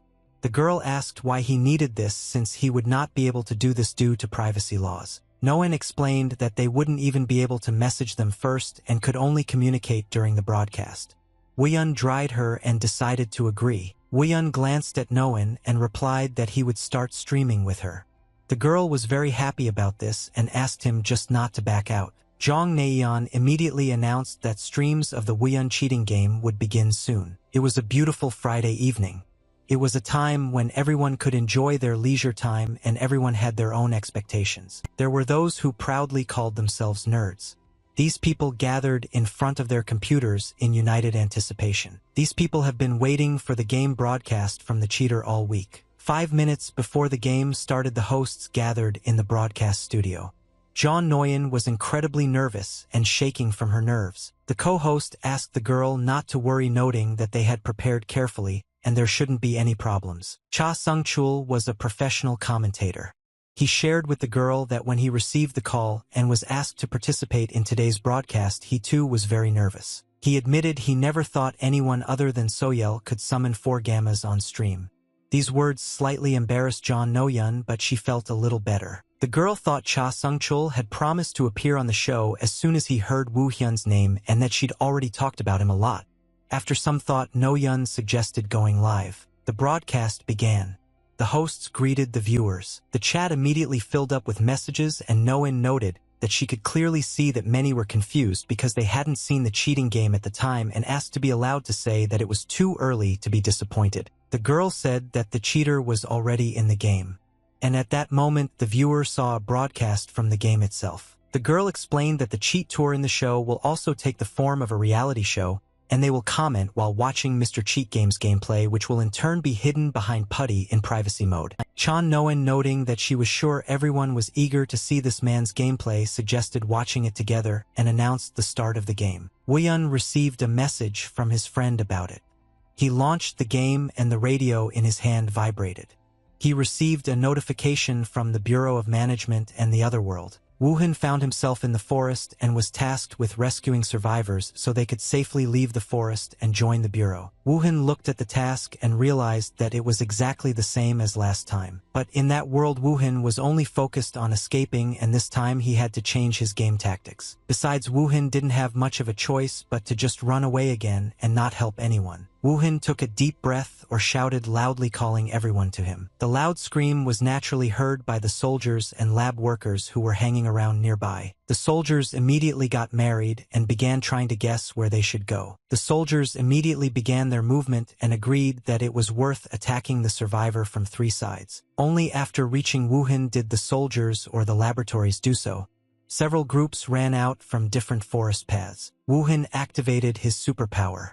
His eyes sparkled again, ready to kill everyone. Woo-hyun again felt the presence of ghosts that instilled even more hatred into his head. The laboratory soldiers opened fire with their machine guns. Woo-hyun didn't catch a single bullet, with his body dodging each one perfectly. No firearms could help the laboratory soldiers deal with Woo-hyun, who despite everything was too close to him. Soon several explosions were heard. The soldiers' weapons exploded right in their hands. Meanwhile, one of the well-known people was also spending time at his computer and getting acquainted with the latest news in the discussions. The man came across a discussion about Woo-hyun's performance with numerous outrages towards his character, as well as admiration to a greater extent. Among the discussions, a person found a message about how even a butler could resist cheating. This comment seemed funny to the person because he was that same butler. A few days later, Woo-hyun's second stream took place. Before the stream started, Woo-hyun was thinking about how anonymous viewer 62 hadn't shown up on the last stream and was trying to figure out what else he could do to make him known. Woo-hyun continued to complete the mission and brutally deal with the laboratory soldiers. Woo-hyun continued to be a killing machine that was unfazed by anything. Woo-hyun was always extremely attentive on the battlefield and noticed the smallest details. Chan Noyeon, watching his game, commented that it turned out to be not the game she knew, about which her commentator partner agreed with, noting that he had never seen such gameplay in his entire commentator career. Cha Sung-chul emphasized that Woo-hyun had no strategy and simply gathered all the enemies in his path, to which the comments wrote that apparently searching for enemies one by one took too much time and therefore he forced them to come to him. A user named My Beloved Cat donated 50,000 won, asking if the creature was too absolute and broken, noting that it didn't look like it had any cooldown at all. John Noyeon read the user's message and asked Cha Sung-chul what he thought about it, and he assured the user that this was not the case at all. Cha Sung-chul mentioned that most of the skills had their own unique recovery periods, and because of this it might seem like the cheater had too strong a physique, considering how he used his main ability without any cooldowns or anything. It followed that the absolute being only increased the user's physical capabilities. It did not affect his combat intelligence or weapon proficiency, and moreover the player did not use any amplifiers. Cha Sung-chul emphasized that, to be honest, he thought that Woo-hyun could fight like that in real life if he had the same physical abilities, and in other words, only he could reveal the true potential of an absolute being. Woo-hyun was completely focused on the game and the victory of all the laboratory soldiers. At some point, the player found himself surrounded, and a young man emerged from the forest. The young man introduced himself as Kim Cole from the Otherworld Management Bureau and asked Woo Hyun to drop his weapon and surrender. The Bureau of Otherworldly Management was a government department that dealt with invading entities that came through dimensional gates. Basically, it was the capture and destruction of dangerous creatures that were heading to the reverse world where the dimensions were mixed. Woo Hyun glanced at Kim Chul and recognized him. In fact, by this time, he was already the team leader and he hadn't expected to meet him in this place. Director Kim assumed that Woo Hyun was a victim who escaped from the lab and apologized to him for mistaking him for an enemy. Director Kim noticed the radio that Woo Hyun was holding and he explained that an agent from the lab had given it to him. Kim Cole assumed that agent unfortunately was already dead and looked down at the floor barely holding back tears. Team leader Kim was still sentimental just as he had been in the other world. Director Kim asked Woo Hyun to remain at the Otherworld Management Bureau until they confirmed his identity, to which Woo Hyun agreed. The mission was completed and the level was raised. Woo Hyun found himself at the headquarters of the Bureau for the Management of the Otherworld. Woo Hyun was led into an office. Looking around, he discovered it was the consulting office of the Otherworld Management Bureau. Woo Hyun never expected to find himself in this place. In another world, he collected funds for his revenge by accepting requests from the company after escaping from the laboratory. He took on all possible contracts, including assassinations and kidnappings. The biggest of them was the enslavement of the monsters of the reverse planet. The firm would task him with clearing out the reverse planet for battle spoils, and whenever they decided the loot was worthless, they would shift the cleaning work onto him, and this naturally led to him clashing with the Bureau frequently. There were times when they collaborated on missions, but conflicts also arose frequently, and they ultimately ended up pointing their blades at each other. While recalling all this, Woo Hyun was distracted by the sound of heels right behind him. A young girl named Lee Yujin entered the office and explained that she was on the Bureau's first team. Woo Hyun greeted the girl, and there she approached his table, and sitting down noted that the young man had come a very long way. The girl explained that he had two options. The first option was to continue living as a normal person under the protection of the Bureau, in which case the use of his abilities was strictly prohibited. The second option was to become a member of the Bureau. The girl explained that if Woo Hyun chooses the latter option, he will not be able to act as an official agent for a long time and only after certain training. As soon as they decide that he is ready to send him on a mission. Woo Hyun remembered that he killed one of their agents in that world, but now these people are asking him to become their ally. Lee Yujin leaned her elbows on the table and asked Woo Hyun once again which option he would prefer to choose. Woo Hyun looked at his hands, but before he could answer, stream stopped. Lee Yujin looked straight into Woo Hyun's eyes, waiting for an answer to the question asked. Woo Hyun stared at his hands and wondered which option to choose. Woo Hyun thought that if he decided to remain a civilian, he would end up making corporate contacts like there, but he didn't want to go down that path again. He was also interested in learning about the Bureau's internal affairs. Woo Hyun decided to become one of the Bureau's agents, and Lee Yujin smiled, noting that it was the right decision and his joining them would be of great help. The girl said that recently corporations had been searching for awakened ones, so they didn't have enough people. Lee Yujin noted that she was not saying this because she was an agent of the Bureau, but she had to warn that there were rumors that many people lived there or that contracts were signed with them. Since not all of them were yet in the early stages of awakened training, they lacked the necessary experience and did not even take responsibility for accidents that occurred during training. Lee Yujin emphasized that unlike them, the Bureau was an organization with a long history and had extensive knowledge in training awakened beings and conquering and reverse world. Woo Hyun thought that in another world there were many awakened ones who died fulfilling the requests of the corporation. They even refused to pay on some requests, and in the end he had to use force to force them to pay the money. Because of this incident, Baru discovered that he was an unregistered awakened, and as a result the Bureau pursued him for some time, and it seems that is when he met Director Kim. Lee Yujin handed Woo Hyun the phone, explaining that it was for work use and offering to register with their IT team. Woo Hyun asked where he should start, and the girl explained that he should undergo training and get promoted as soon as they confirmed his abilities, and then a decision would be made about his team.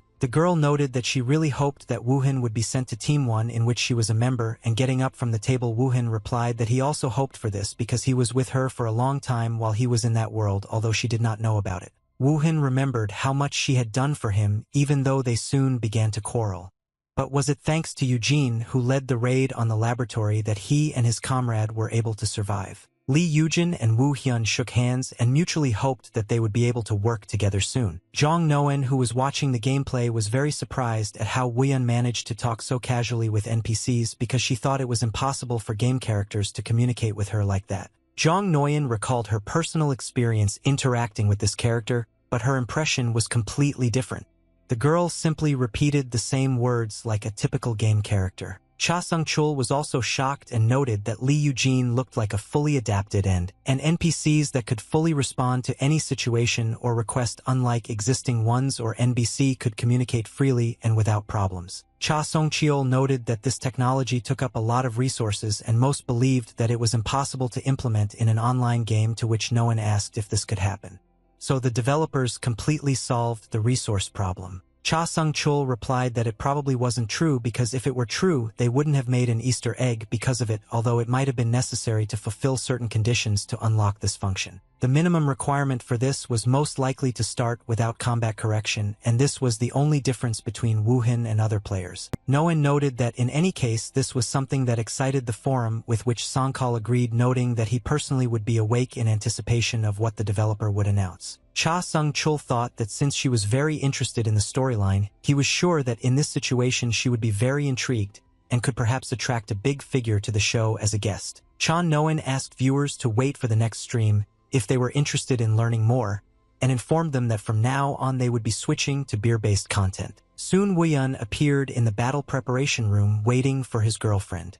He was thinking about the fact that anonymous viewer 62 still hadn't shown up. Woo Hyun couldn't figure out what he had to do to make this man remind him of himself again. Woo Hyun asked Noen to immediately let him know if she saw any donations or comments with that nickname, no matter what situation he was in, but she still didn't say anything. Woo Hyun let his friend know that he was ready, and the girl announced the next stage of PvP. Jong Noen also announced that the replay would be in a duel format and warned viewers that it was Woo Hyun's first time playing in this mode. There were 8 ranks in the game: Bronze, Silver, Gold, Platinum, Diamond, Master, and Grandmaster, with Challenger being the final rank.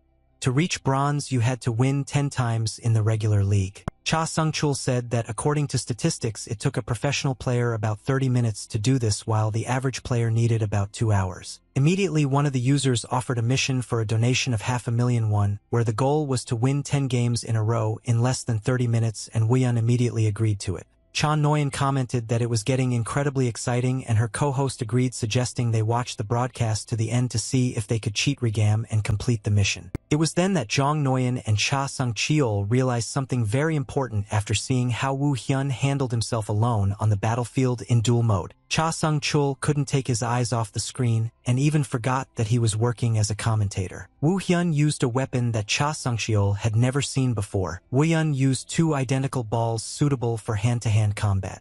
Woo Hyun's opponent knew that if they didn't get within his reach, victory would be his. But in reality, at that moment, everyone realized how much they had underestimated Woo Hyun. The player who became the opponent in the duel with Woo Hyun did not even have time to move in the first seconds of the fight. Woo Hyun cut his opponent into 4 pieces in a second, leaving him no chance to fight. Woo Hyun made sharp movements with his swords crisscrossing and simply jumping forward. The round had barely begun before it ended with Woo Hyun emerging victorious. The next round began immediately. A new opponent appeared opposite Woo Hyun, but upon seeing him and calling him a smurf, he decided to surrender immediately. Each subsequent game ended with a victory for Woo Hyun in the shortest possible time. The opponents who opposed Woo Hyun were completely amazed at how skillfully the young man bypassed all of their skills. None of the participants in the duel could last even a minute of the round. In the duel, Woo Hyun faced completely different players, even those who used only hand-to-hand combat. Each player found themselves cut into several pieces and thrown out of the game. Each of the opponents died the same death as the previous one, and Woo Hyun confidently moved towards victory in the mission. Thus, the amount of time it took Woo Hyun to win 10 times in a row was only 20 minutes. Noyen and Songkyeol were as amazed as everyone else when they discovered how quickly Woo Hyun had completed the task. In just 20 minutes, Woo Hyun managed to rise from a complete rookie to bronze. Cha Sung-chul noted that while the overall time he spent on it was undeniable, what was even more surprising was his match record. Usually people ran into trouble when they had to deal with counters or risky builds, but Woo Hyun didn't care what his opponents brought to the fight. During his matches, Woo Hyun always showed his personal game. A user named Shisheka donated 500,000 won, commenting that he couldn't believe Woo Hyun actually did it. The hosts thanked him for the donation and began to talk about how they were looking forward to Woo Hyun's performance in the upcoming ranked games. Cha Sung-chul shared that he is very worried about how long they broadcast and how easy it will be for people to snipe Woo Hyun's stream. Cha Sung-chul tried to clear his doubts and said with a smile that achieving success in stream sniping was not easy, so no one should worry about it. Another opponent appeared in front of Woo Hyun, but with unexpected words about how something had worked for him. The opponent smiled, noted that he finally met this shameless idiot, and asked the chat to be sure to follow the stream because he was going to destroy this cheater. Woo Hyun didn't react at all, and simply reached for his sword. The commentators laughed, apparently not bothering the cheater at all. Jong Nguyen explained that she warned Woo Hyun and asked him to just ignore something like that on the stream, which is why he was so calm. The first round of this seemingly promising battle has begun. Stream Sniper rushed into the attack, seemingly using all of his skills at once. The player was more than just confident in the sky and believed that he would easily be able to defeat Woo Hyun. Woo Hyun thought that he wanted to give this guy a chance because he was so confident in himself, but he turned out to be just pathetic. Woo Hyun didn't hesitate for even a second and immediately pierced the overly confident opponent with one of his swords. Before disappearing from the game, the opponent whispered that Woo Hyun was just a fucking monster. The next round began immediately. The player appeared again in front of Woo Hyun, no longer looking so confident, but instead thinking he should run away. The player knew full well that at this rate he would lose and thought that he would still have to use something to improve his chances and avoid further shame. When the second round began, it was as if lightning began to strike around the player. His confidence returned. Woo Hyun noticed that his opponent's atmosphere seemed to have changed. Woo Hyun was just waiting for the enemy to attack him, watching with interest what they had prepared for him. Woo Hyun noted that his opponent's attack had become much sharper and more powerful than before, and his movements were extremely effective like those of Etnal. The enemy shouted with a smile and asked if Woo Hyun now understood what was happening. The guy said that he simply went easy on Woo Hyun in the first round. The last player to think that Woo Hyun was an ordinary cheater who actually wasn't anything special. No one watching the battle noted that she remembered that she told Woo Hyun to completely destroy the person who would call him a cheater. The player had no chance against Woo Hyun, who hadn't yet shown everything he was capable of. Woo Hyun was as always prepared for the upcoming fight and was fully focused. The player immediately noticed that his opponent had become very strange, but he tried to push all these thoughts aside. The game was beating himself that he had no reason to be afraid, and it didn't matter how he looked at it, convincing himself that he had the advantage. The player shouted, demanding that Woo Hyun finally stop showing off, and rushed into the attack. Woo Hyun rushed back at the player and, swinging his sword, ran a few meters behind him. The player felt a sharp, intense pain as well as the taste of his own blood in his mouth. The player realized that he was injured and began to curse at Woo Hyun even more loudly. At the same time, the player continued to stand on his feet and hoped that he still had at least some chance. The player prepared for another attack and tried to gather all his strength. The enemy leveled up and was ready to pounce on Woo Hyun. All spectators noticed that suddenly tears appeared in the player's eyes, and he clenched his teeth tightly. The commentators immediately responded with the same thought.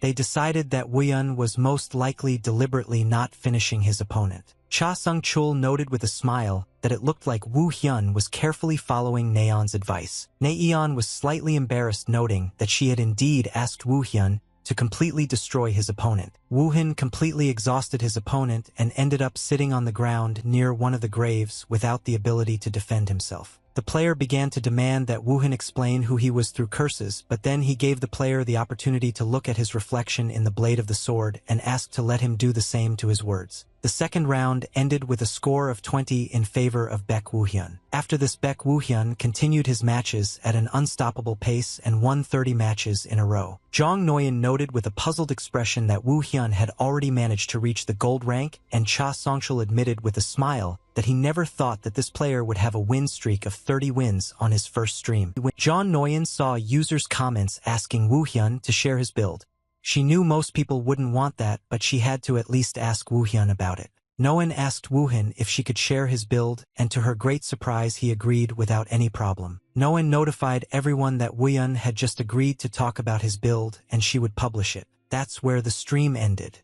The commentators said goodbye to their viewers and promised to see them again at the next broadcast. As soon as the broadcast ended in Chapter 6, I started shouting that it was incredibly cool, starting with the fully adaptive artificial intelligence and 30 victories and ending with the fact that Woo Hyun even decided to reveal his build. Zhang Nguyen wondered if their friend was going to break the record with such speed and asked what the overall record for the number of wins in a win streak was at the moment, and Song Kal answered that the record was 76 and belonged to a butler. Zhang Nguyen said that she really hopes that Woo Hyun will be able to break this record. Cha Sung-chul said that since Butler was famous for his competitiveness, it was quite possible that he was already watching cheating games. And Cha Sung-cheol was absolutely right. Butler had indeed been observing the newcomer and his achievements. Butler hasn't posted any new threads on Baek Woo Hyun. The butler found out that the player who wanted to defeat the cheater turned out to be a cheater himself. Butler soon came across a comment about how he couldn't win, and the streamers found this comment funny. A few days later, another broadcast took place. Woo Hyun kept thinking about the fact that his anonymous viewer 62 never showed up for the stream. Lee Yujin called Woo Hyun over to her, waving her hand and smiling. People in the chat started writing about how good her adaptive intelligence was and how beautiful the girl was overall. Lee Yujin noted that this was Woo Hyun's first practical assignment and asked if he was nervous. He replied that he was completely fine. As soon as Woo Hyun logged into the game, he received a new task: change into combat gear and report to a designated location. He was glad he could skip the training stages since it was a game, and immediately asked what the point was. Lee Yujin explained that his mission was to destroy the invading creatures and seal off the space. She noted that they had ended up in another location abandoned by the Enterprise League where almost nothing is spoken, but where they could sometimes be useful. The girl noted that as soon as they realize that they will achieve a lot, they just throw it away like that, and Woo Hyun Lee Yujin mentally agreed with her that the corporations here were not that different from that world. Woo Hyun reflected that in any case, the invading insect-like entities weren't particularly difficult. These creatures were weak, though dealing with them was unpleasant because there were so many of them. Lee Yujin and Woo Hyun were met by several soldiers. One of them introduced himself as Sergeant Park Ji-hoon and asked if Woo Hyun was the one awakened from the bureau. Lee Yujin showed her ID and noted that she really appreciated the sergeant's work. Then, looking at the ID, he allowed the two of them to go further. The heavy metal door slowly slid open and allowed passage. Woo Hyun saw for the first time when a portal appeared in an abandoned factory and was amazed. Woo Hyun was curious why this place seemed familiar to him. He had already seen this place in another world. Well, I clearly remember that it was of medium size and not so small. Woo Hyun wondered if it could be Bach or something like that. And at that moment, Lee Yujin suggested that he enter the portal and not hesitate. But before they could take a step, they encountered another man who appeared behind them and called out to Lee Yujin.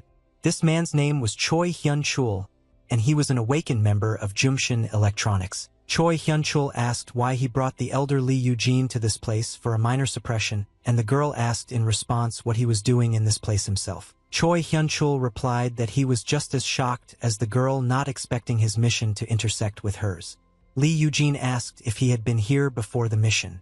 The girl suspected the young man was up to something. Hyun-chul turned her attention to Woo Hyun and, leaning slightly over him, asked the girl if she had brought a newcomer with her. Hyun-chul approached Woo Hyun and advised him not to waste his time in the bureau and join a big corporation. Lee Yujin's voice became very sharp, and she asked Mr. Choi not to cross the line. Choi Hyun-chul playfully raised his hands up and surrendered, noting that he would allow them to sort out the upcoming task and would not interfere with it. The young man immediately turned around and hurried away, wishing them good luck. Woo Hyun turned to the girl and asked who they had just met, and she said that this guy was the first agent trainee with whom she had to work. Lee Yujin shared that ever since he left Peru after the Enterprise League tracked him down, he had been spreading false rumors about the Bureau. Cha Sung-chul noted that this was the first frame where the relationship between Lee Yujin and the main character was shown in such detail, and No Yun noted that thanks to the fully adaptive and they were able to see a deeper story. Lee Yujin decided that they should stop chatting and suggested that Woo Hyun finally go on their mission. They had no idea someone was watching them. As soon as they entered the portal, a group of people immediately became aware of it. All the members of this group looked at each other and decided that it was time to start. 20 minutes later, inside the reverse world, Woo Hyun was wandering around the area. There was blood visible on Woo Hyun's cheek. He just recovered from a fight, so he couldn't guarantee he wouldn't be in any more skirmishes. But even though everything was out of order, he was focused. Walking a little further, Woo Hyun came across a girl sitting near a stone with torn tights and pools of blood around her. Already a little bloody, Woo Hyun immediately noticed a small candy in a wrapper which seemed to have been left on purpose. A little earlier than these events, Woo-yun and Lee Yujin emerged from the portal in the opposite direction. Lee Yujin explained that this is how Woo-yun will get to the reverse planet and this portal leads to it. Woo-hun told the girl that he understood everything, thinking that everything was exactly the same as in the other world. What lay ahead wasn't exactly an adventure. No one could have predicted that something like this could happen. Woo-hun looked around and thought that this could be a phenomenon. Lee Yujin turned to Woo-hinu and called out to him. She wanted to warn him of danger. The girl shouted, asking Woo-hun to be careful, and she disappeared in a bright flash of light. Instantly, everything returned to normal.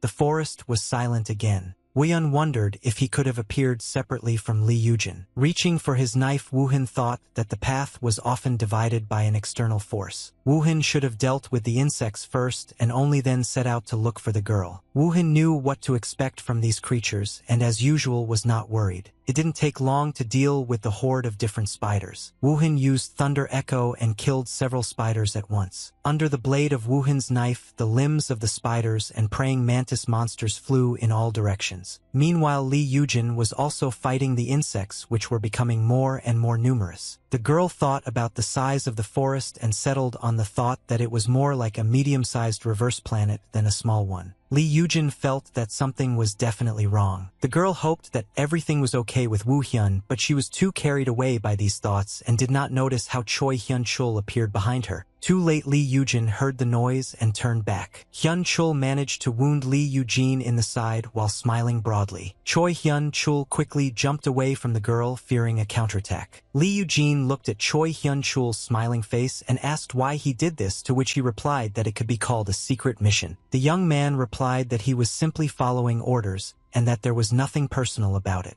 At the same time, another of his men emerged from the bushes and headed toward the girl. Lee Yujin didn't believe a word he said and called it all nonsense. But she was more worried that she had been wounded too deeply. Lee Yujin knew she had to get away from this place quickly. The girl got to her feet and tried to attack one of the guys. The girl then used a skill that summoned stone guards and thus encased the enemy in rocks. In a short time, these stones began to glow with fire and explode. One of the corporation's people was finished off, but the greater danger was Choi Hyun-chul himself. Henchul ordered his men to catch up with the girl, and he himself rushed after her. Lee Yujin gathered her strength and ran into the forest as fast as she could, trying to ignore the pain from her wound. At the same time, the girl tried to use another skill, but it was now given to her with great difficulty. After several attempts, Lee Yujin succeeded in using the fire weapon. Lee Yujin gripped the handle tightly and just hoped that she would be able to cope with the chase. At an opportune moment, the girl attacked the soldier running behind her. The fireball landed right at the feet of the soldiers. The soldiers argued among themselves about how no one could block the attacks of the girl, who managed to escape from them. Soon Lee Yujin managed to break away from the soldiers a little. She heard them arguing even more loudly about losing sight of her and blaming each other. The soldiers decided to split up to make their search for Lee Yujin more effective. They combed every bush along the way. Lee Yujin found a small hole that was hidden from view by various branches and leaves and climbed into it. Lee Yujin was very glad that she managed to find this place. I understand that everything could have ended very badly if she had not found a place to hide. Meanwhile, Woo-hun continued to fight the insects whose numbers were still not decreasing. Woo-hun was simultaneously trying to find the girl, and when he reached one place, he felt that she was definitely here. Woo-hun immediately felt that something probably happened to her. There was complete silence in the forest, but suddenly he heard a cry and immediately recognized Eugene's voice. Woo-hun immediately jumped up and ran towards the sound. Woo-hun ran as fast as he could, making his way through the bushes and trees. Lee Yujin was grabbed by a huge centipede and spun between its paws. Woo-hun quickly found Lee Yujin and immediately rushed to her aid, attacking the huge centipede. In a matter of seconds, Woo-hun cut the vile insect into several pieces and freed Lee Yujin. Woo-hun didn't let the girl fall to the ground and managed to catch her in his arms. Baek Woo-hyun carefully carried the girl to a large rock and lowered her to the ground, first asking if everything was okay with her except for the deep scratches from the centipede. Upon examining her, Woo-hyun noted that her wounds were very deep.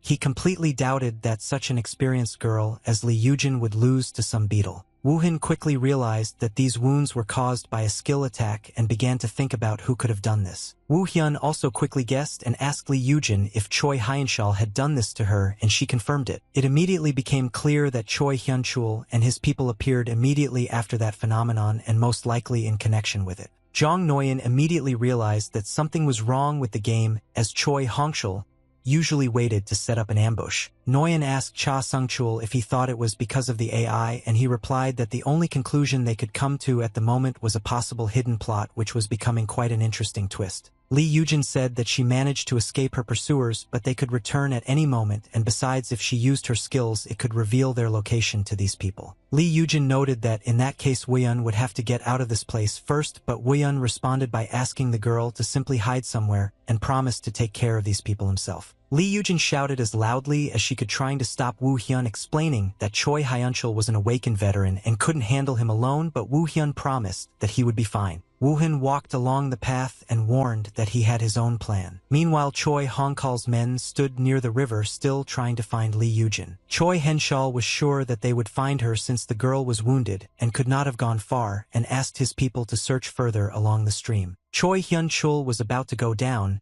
but he heard some rustling sounds coming from the forest. The next moment, Woohin burst out of the forest, blazing in flames. One of Henchal's men didn't have time to react. He took the full brunt of the blow. Henchholb looked closely and recognized the intern Lee Yujin and asked if he was right. Woohyun raised his hands up and pretended that everything was fine, replied that he and Lee Yujin were suddenly separated from each other, and asked if anyone had seen her and knew what happened. In the stream chat, viewers began laughing at Woohyun being an Oscar-winning actor. Choi Hyunchul smiled, realizing Woohyun didn't yet know what had happened. Hyunchul smiled and looked Woohyun straight in the eyes and said that he could meet the girl if he got some sleep. But Hyunchul didn't have time to do anything before he received a sharp knife in his heart. Hyunchul was confident he'd be able to outsmart the new intern, which kept the confident smile on his face. The smile on Hyunchul's face didn't disappear even when he felt the cold blade of a knife pierce his chest. Soon it dawned on Henchul what had happened, and the smile disappeared from his face, and in its place was complete bewilderment at what was happening. Hyunchul's men also didn't immediately understand what had happened.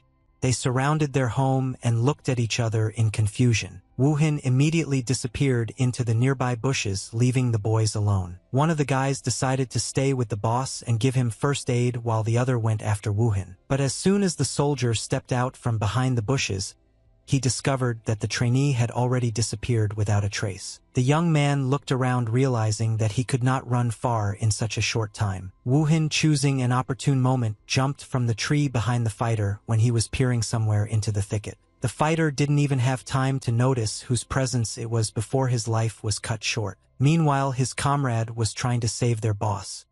He asked Hyunchul to pull himself together, explaining that he had stopped the bleeding and that he simply needed to heal after they left. At that very moment, another knife flew from the same bushes into Hyunchul's chest.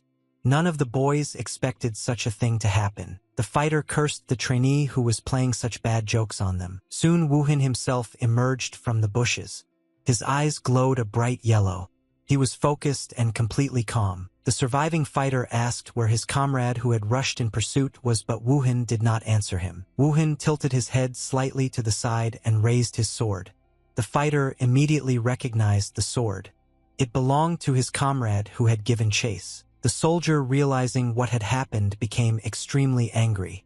He'd lost two important people at once and was ready to tear the trainees to pieces. The fighter used the stone blade skill, and many stone arrows flew towards Woohin. Woohin charged forward and was able to avoid every stone blade that flew towards him. The soldier didn't stop and shouted, "I'm still not done," refusing to give up. He then used another skill, causing an earthquake. The ground throughout the forest trembled, and in some places it even began to crack. But Woohin continued to approach the soldier, ignoring it. Woohin closely watched all of his opponent's movements, not letting him out of sight for a second. Woohin suddenly changed his trajectory and rushed towards one of the nearest trees and simply broke it with his foot. Woohin then ran to another tree and did the same to it as to the previous one. The last tree leaned over and rested against a nearby tree, creating what seemed to be an arch. Woohin did everything quickly, continuing to watch his opponent, who in the meantime was trying to take a more advantageous position. The soldier was shocked that a rookie trainee could do such a thing. I thought he didn't have the strength at all. Woohin continued to remain in the arch of the trees and did not dare to stick his head out. Meanwhile, the fighter used a new skill and sent stone spikes towards Woohin, which quickly pierced one of the logs. It was thanks to the thick log that Woohin broke off that he managed to protect himself from the island of stone that could easily pierce him through. At that moment, Woohin received his first wound to the arm. One of the small thorns still left a wound. I'll try not to pay attention to it. Woohin rushed to attack, although the fighter shouted in every possible way for him not to come close to him. As he moved, Woohin drew one of his swords. The last fighter suffered an irreparable blow. Woohin fatally wounded the boy with his sword. The soldier managed to realize what had happened, but did not want to believe it until his last breath. People in the broadcast chat immediately started writing about how incredible it was, and many people said they forgot how to breathe. Jong Noen was surprised that Woohin had just finished off 3 hunting dogs using just one key moment. Woohin thought that he was able to finish off 2 fighters, but as expected he was still lacking a lot compared to the time when he was in the other world. Woohyun looked around and headed towards Choi Henshal's body. Woohyun took out Hyunchul's phone and read the text message in which he said that Lee Yujin and the target would be sent to the opposite world. And it was worth trying to capture them alive. Well, if everything went badly, it was worth killing them. Woohin couldn't find anything other than this message and decided that this phone should be left for the Bureau's own investigation. Woohin managed to obtain items such as a sharp return dagger that slightly increased the cutting ability of the blade and returned back to the hand after being thrown. Woohin also managed to obtain the Victor's bracelet, which increased the power of the owner's ability and reduced the ability's recovery time. The Hermit's necklace made it possible to use the shadow storage. Woohin noted that it was possible to instantly check the effects of items, but in that world he could only assess what effect it would give through numerous trials and errors. Woohin decided that in any case, since the urgent matter had been settled, he had to hurry back to Lee Eugene. Woohin understood that now he needed to clear the reverse world before Lee Eugene's wounds became even worse. Meanwhile, Lu Yunjin was already standing on her feet as circumstances forced her to continue fighting. A huge creature appeared right in front of the girl. It was the captain of the Scorpion Emperor entities. Lee Yujin was complaining about how she and the intern were having such bad luck that day, but then she thought it could have been worse if this creature had appeared with the junior intern and not with her. Lee Yujin mentally prepared herself for battle. Her wounds still hurt, she was exhausted, but she had no other choice. The girl believed that she had to deal with this monster on her own. Lee Yujin accumulated enough energy and used the spread skill. The girl discovered that her ability did not help the matter in any way, and the creature did not react to it in any way. Taking a closer look, the girl realized that the Emperor Scorpion was simply falling to the ground. The girl spotted Wuyun on top of the scorpion. One of his swords was in the scorpion's body, the other was slung over his shoulder. The boy asked if Lee Yujin was okay. The girl didn't expect to see Woohin in such a guise and in an instant defeating such a complex monster. Raising her head up, the girl discovered that cracks were appearing across the sky, which meant that the other world was beginning to close. Lee Yujin wanted to praise Woohyun when he came down to the ground to her, but he suggested that the girl first get out of this place and asked her to jump on his back. Chan Noen asked that since the capture was completed after the passage had already been destroyed, would there be a closure of the works before they were released. Woohyun grabbed Lee Yunjin tightly as she climbed onto his back and asked the girl to hold on tighter. They had very little time left to reach the portal and return back home. Immediately after that, Lee Yujin and Woohyun headed back to the Dimension Management Bureau headquarters. Kim Cole, the head of the Bureau's Dimension Management Department, took the first opportunity to inquire whether it was true that Yujin had been injured due to an ambush set up by another awakened. Woohin confirmed his words once again, to which the director, barely holding back from cursing, said that the corporations had completely crossed the line, and then asked what had happened to them. Woohyun briefly replied that he simply killed them, which greatly surprised Kim Chul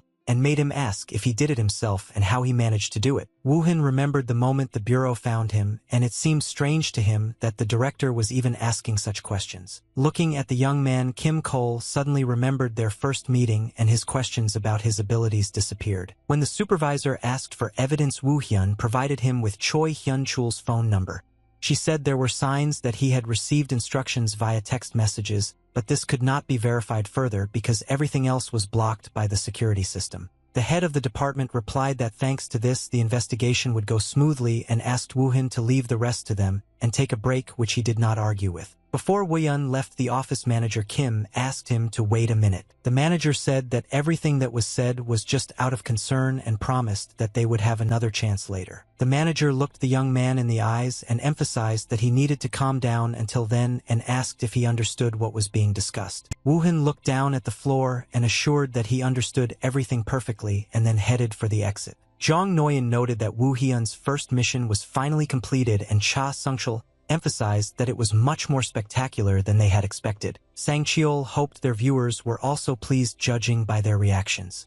Noyeon decided to read the chat and suddenly froze when she saw that the same anonymous viewer 62 had sent 3 million won with a caption stating that Woo-hyun had passed his first test and now needed to complete a special mission. None of the presenters even expected that this man would appear again and radically change their show. Noyeon was the one who was most looking forward to seeing this user, although I didn't understand why this particular person was so important to Woo-hyun. Noyeon immediately reported the incident to Woo-hyun, and it was as if a weight had been lifted from his shoulders.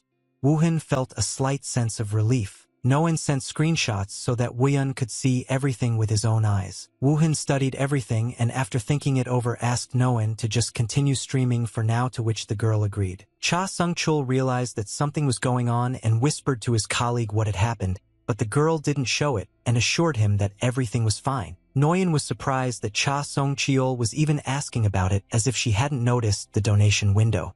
So the girl decided not to think about it for now. We just get on with our work. Noyeon suggested moving on to PvP battles, but for some reason she even screamed, which scared her colleague. The girl said that the cheater was winning one after another, gaining popularity in the last PvP match, and Cha Sung-chul asked what the topic for PvP was today. Noyeon announced with a smile that today's topic was PvP battles in various modes. These were 5v5 team games, and the first to achieve 2 victories would win. In the chat, everyone immediately started writing that it was very boring, but Noyeon was expecting exactly this reaction. But the girl was convinced that all the spectators would change their minds as soon as they saw everything with their own eyes, and announced the beginning. A team was quickly assembled, which included Woo-hyun. The attack team's task was to deliver the cargo to its destination, while the defense team's task was to stop it. The first round began immediately. The hum of an engine could be heard, and soon the truck was moving forward. There were 2 people standing on top of the truck guarding the cargo. 2 team members ran in front of the car, protecting it from possible ambush, while another drove the car. Woo-hyun, why did you, on the contrary, start moving away from the car, leaving your team aside, which surprised the commentators and the viewers too. Woo-hyun didn't really think about how he looked from the outside at that moment and what the team members would think of him. Commentators suggested that perhaps Woo-hyun wanted to get behind his opponents, but it all boiled down to the fact that it was very difficult to stop 5 people alone. The chat started arguing about whether Woo-hyun would be able to defeat 5 people, and everyone came to the conclusion that there were probably only newcomers there and he would cope with it. Woo-hyun was moving at a very good speed, and the commentator said that at this rate he should soon run into the defense team. Woo-hyun moved mainly along the top, and when the defense team withered, he attacked them from the air. Woo-hyun reached for his sword while in mid-flight. The young man took a swing, aiming at one of the targets. Woo-hyun also threw a small knife at one of the team members, and it pierced the guy's shoulder. Another member of the team raised the alarm. The next moment, this guy was defeated. Woo-hyun landed right in the center of where the boys were standing. They didn't feel very confident and were acting rather confused. The guys thought they simply had a bad team and decided to split up. One would go for the cargo while the other would remain alone with Woo-hyun, who was just waiting for it. Meanwhile, Woo-hyun's team simply stood there and watched as notifications about the deaths of the opposing team's members popped up. Soon the system gave a notification that the first round was completed. Noyeon noted that of course she thought that Woo-hyun would carry his entire team, but she never imagined that he would end up doing exactly that. Cha Sung-chul wondered if Woo-hyun was busy at the moment and what he even does at times like this. Thus continued 3 other modes, with Woo-hyun emerging victorious and very quickly. It all began with deathmatches. It seemed that none of the possible modes presented any difficulty for the Woo-hyun. After the fights to the death, Woo-hyun participated in the King of Woe mode, where he also naturally won. The other players couldn't understand what was happening to their opponent and asked him to stop, but Woo-hyun was unstoppable. He found every enemy, giving none the slightest chance. Now hell was being arranged by Woohin himself, who was so eager to escape from it. Woohin was a true killer who didn't think on the battlefield but only acted. Woohin also participated in the capture the flag mode. Baek Woohyun aced each of them and quickly ended the game. Thanks to this, he managed to get another anonymous viewer donation, 62, and his special mission. Jong Noen was crazy to see another 3 million donation and immediately reported it to Woohyun. The girl suggested that they could have spent the money on a meeting for subscribers as well as on dinner or new equipment. Woohyun interrupted her and asked her to simply send him the screenshots. Woohyun learned of his new quest, which required him to unlock a new system through in-game progression. This meant he too should continue playing, whether in PvE or PvP. Woohin decided that, for now, she would do whatever this viewer wanted and not refuse anything. The third cheat tour was scheduled for a few days later. Woohin went to the Dimension Management Bureau's training center. Woohyun received a message from Lee Yujin, who wrote that she would most likely not be able to teach him for some time due to her injury, and said that she had found a replacement. Everyone was incredibly curious about who this man sent by Lee Yujin was. Lee Yujin and Woohyun met in the training room. She looked well enough but still complained that due to her injuries she couldn't return to training yet. Lee Yujin looked somewhere to the side and exclaimed that her replacement had arrived. A girl entered the hall and walked slowly towards Lee Yujina and Woohyun. The girl greeted everyone and introduced herself as Kim Han, immediately causing a frenzy in the chat. Baek Woohyun introduced himself in response and thought for a moment. Woohyun reflected that Han's skill was inferior to Kim Chul's. She was in fact the second most powerful person in the Dimensional Management Bureau. The situation became quite dangerous when he encountered her as an enemy in another world. Lee Yujin immediately noted that she should already go since she got out secretly, to which Hannah began to scold her because she told her that permission had been received. Lee Yujin realized that she had taken everything and immediately hurried to leave the training hall before I had to deal with Hannah, who was already very angry. Woohyun and Hannah were left alone.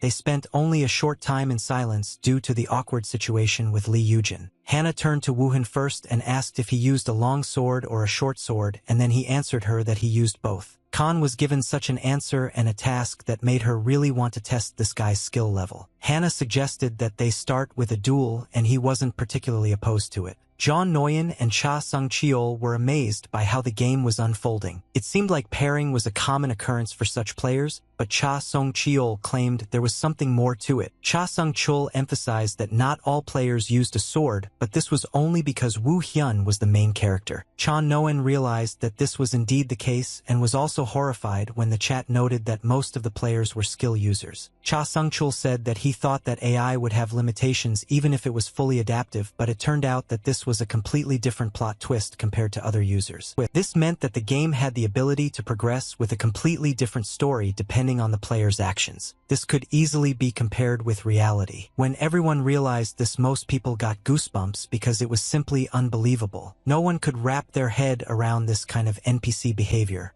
This wasn't the first time the artificial intelligence had simply amazed them. The development of the game's events was also completely unpredictable, making the spectacle incredibly interesting. It seemed that the events were actually taking place in the real world. Mom wanted to verify that it was just an ordinary computer game. Hannah suggested to Woohyun that they not use their abilities and only use the sword in this sparring, but Woohyun replied that it would most likely be impossible. Woohyun explained that his ability was to improve the body, and it was always active, including at that moment, to which Hannah replied that in that case she would simply try to slow down her abilities a little. Hannah walked away a little and looked at her student with a smile. Woohyun followed suit, but it was very hard to catch a smile on his face. The sparring began. Hannah attacked first. She desperately wanted to test this guy's capabilities. The teacher struck the first blow, but Woohyun managed to block it a little, although his balance was slightly lost. Hannah put a lot of effort into making the young man fall. Hannah leaned her whole body on Woohyun. Using the maximum of what she allowed herself, Hannah managed to push Woohyun, throwing him back a few meters. Cha Sung-cheol noted with delight that Kim Ha-na was not someone to be underestimated and was in fact a very strong girl. The presenters even agreed that technically Khan had a build of the wind god. The fight wasn't all that quick. Woohyun finally faced a worthy opponent. Hannah never paused for a second during the entire fight. She closely monitored her students' movements and continued to attack. Woohin quickly realized that the girl was not just fast but was also deliberately looking for a gap in his defense. There was a smile on Hannah's face. Each of her attacks was accompanied by a snow-white shining smile, and it seemed like she was about to laugh with delight. After some time, Hannah said that she now understands that this sparring can be taken a little more seriously. Woohin understood perfectly well what she was talking about. He was extremely focused, having never fought such a good opponent before. Hannah didn't feel sorry for him at all, and it was scary to imagine what powers she had if she didn't restrain them. Having struck and missed, Hannah noted that she had anticipated this perfectly. She knew Woohin could dodge this blow. In the chat, they wrote that few could defeat Khan and were glad that Woohin was finally fighting someone equal to him. Hannah told Woohin mid-sparring that he was even more amazing than she thought.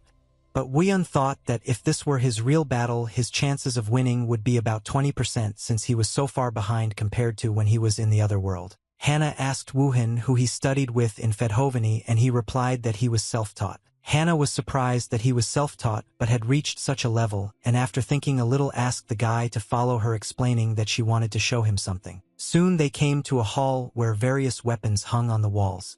Sharp swords with different hilts could be found on the stands. On another wall one could find axes, both single-sided and double-sided. This place was the arsenal of the Bureau of Measurement Control. Kim Hyunwoo, head of the Support and Assistance Group at the Manhwa Measurement Management Bureau, noted that the Woohin system seemed to need a suitable weapon. Hannah grimaced slightly and agreed with Kim Hyunwoo, explaining that the guy already had a weapon, but what was the point of it if there was no way to use the abilities? Kim Hyunwoo bowed his head as a sign of respect and asked Han and Woohin to consider their choice in comfort before leaving them. Hannah turned to Woohin and noted that he could take his time with his choice and consider everything carefully. Woohin began to walk around the hall, but still could not find anything truly useful for himself. Having settled on the vampire spear, the Dragos, Woohin decided it might at least be somewhat suitable.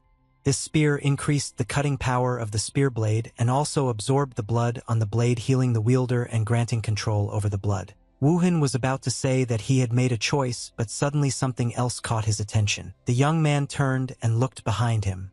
As he walked in that direction, he hadn't noticed the weapon, which now caught his attention. Behind him stood a soul devourer.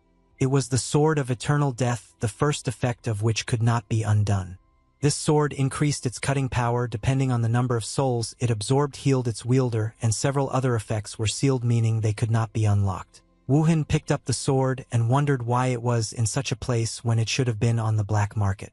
He also suggested that perhaps it had originally belonged to the Bureau and then been stolen. Woohin never thought that he would find his favorite weapon in such a place. Woohin showed the Soul Eater to Hannah. She clarified whether he was sure of his choice, and he confirmed it. The girl was surprised that he chose a two-handed sword, but a little later she said that she would ask him to transfer the ownership rights to this weapon to him. The hosts were shocked by what was happening. This was usually the moment a player would receive a weapon with 2 effects but not one with 5. Cha Sung-cheol noted that this was not the first time that Woohin received a weapon that was inappropriate for this stage of the game, and noted that the Hermit's necklace that he received in the last stream only appeared in the mid-game. Cha Sung-cheol also said that the inverse planet gave rewards strictly depending on the risk, and the more difficult the task, the greater the reward, which in general everyone should have known. John No-yun asked if Woohin might have gotten the necklace because he had to defeat hunting dogs on his first mission. Cha Sung-cheol confirmed this, explaining that the protagonist had performed flawlessly from escaping the research facility to sparring with Kim Hannah. Jong No-eun thought that the Soul Eater in that case made sense as a reward that Woohin received for all his successes. Soon ownership of the sword was transferred to Woohin. He thanked his teacher for this and deposited the sword in the Shadow Vault. Hannah suggested they go on a raid together now that her student had a new weapon. Hannah led him to the mountainous terrain, requiring him to use the portal again. The girl, appearing on the opposite planet, exhaled heavily. Hannah said that she never thought that there could be a portal on the top of the mountain, and admitted that she was already very tired from the hike to it. Hannah was indignant that he promised that it would take only a short walk to the portal. Apparently, he deceived her. But still, they were soon at the place where invading creatures like the wolf beast appeared. Hannah explained that these creatures had a strong territorial instinct regarding their habitat, and they would soon begin to crowd together. Woohan thought that they were of the beast type and were more difficult to deal with than insects, but everyone below rank B was the same, which eliminated the need to search for them. Hannah warned that she would intervene if the situation became too dangerous, but until then she would simply observe. Woohan summoned a soul eater from the shadow vault and prepared for a fight. Soon the barking of dogs and the sound of stamping feet were heard. Woohan felt that these dogs were quickly approaching. Woohan was already prepared for the coming battle.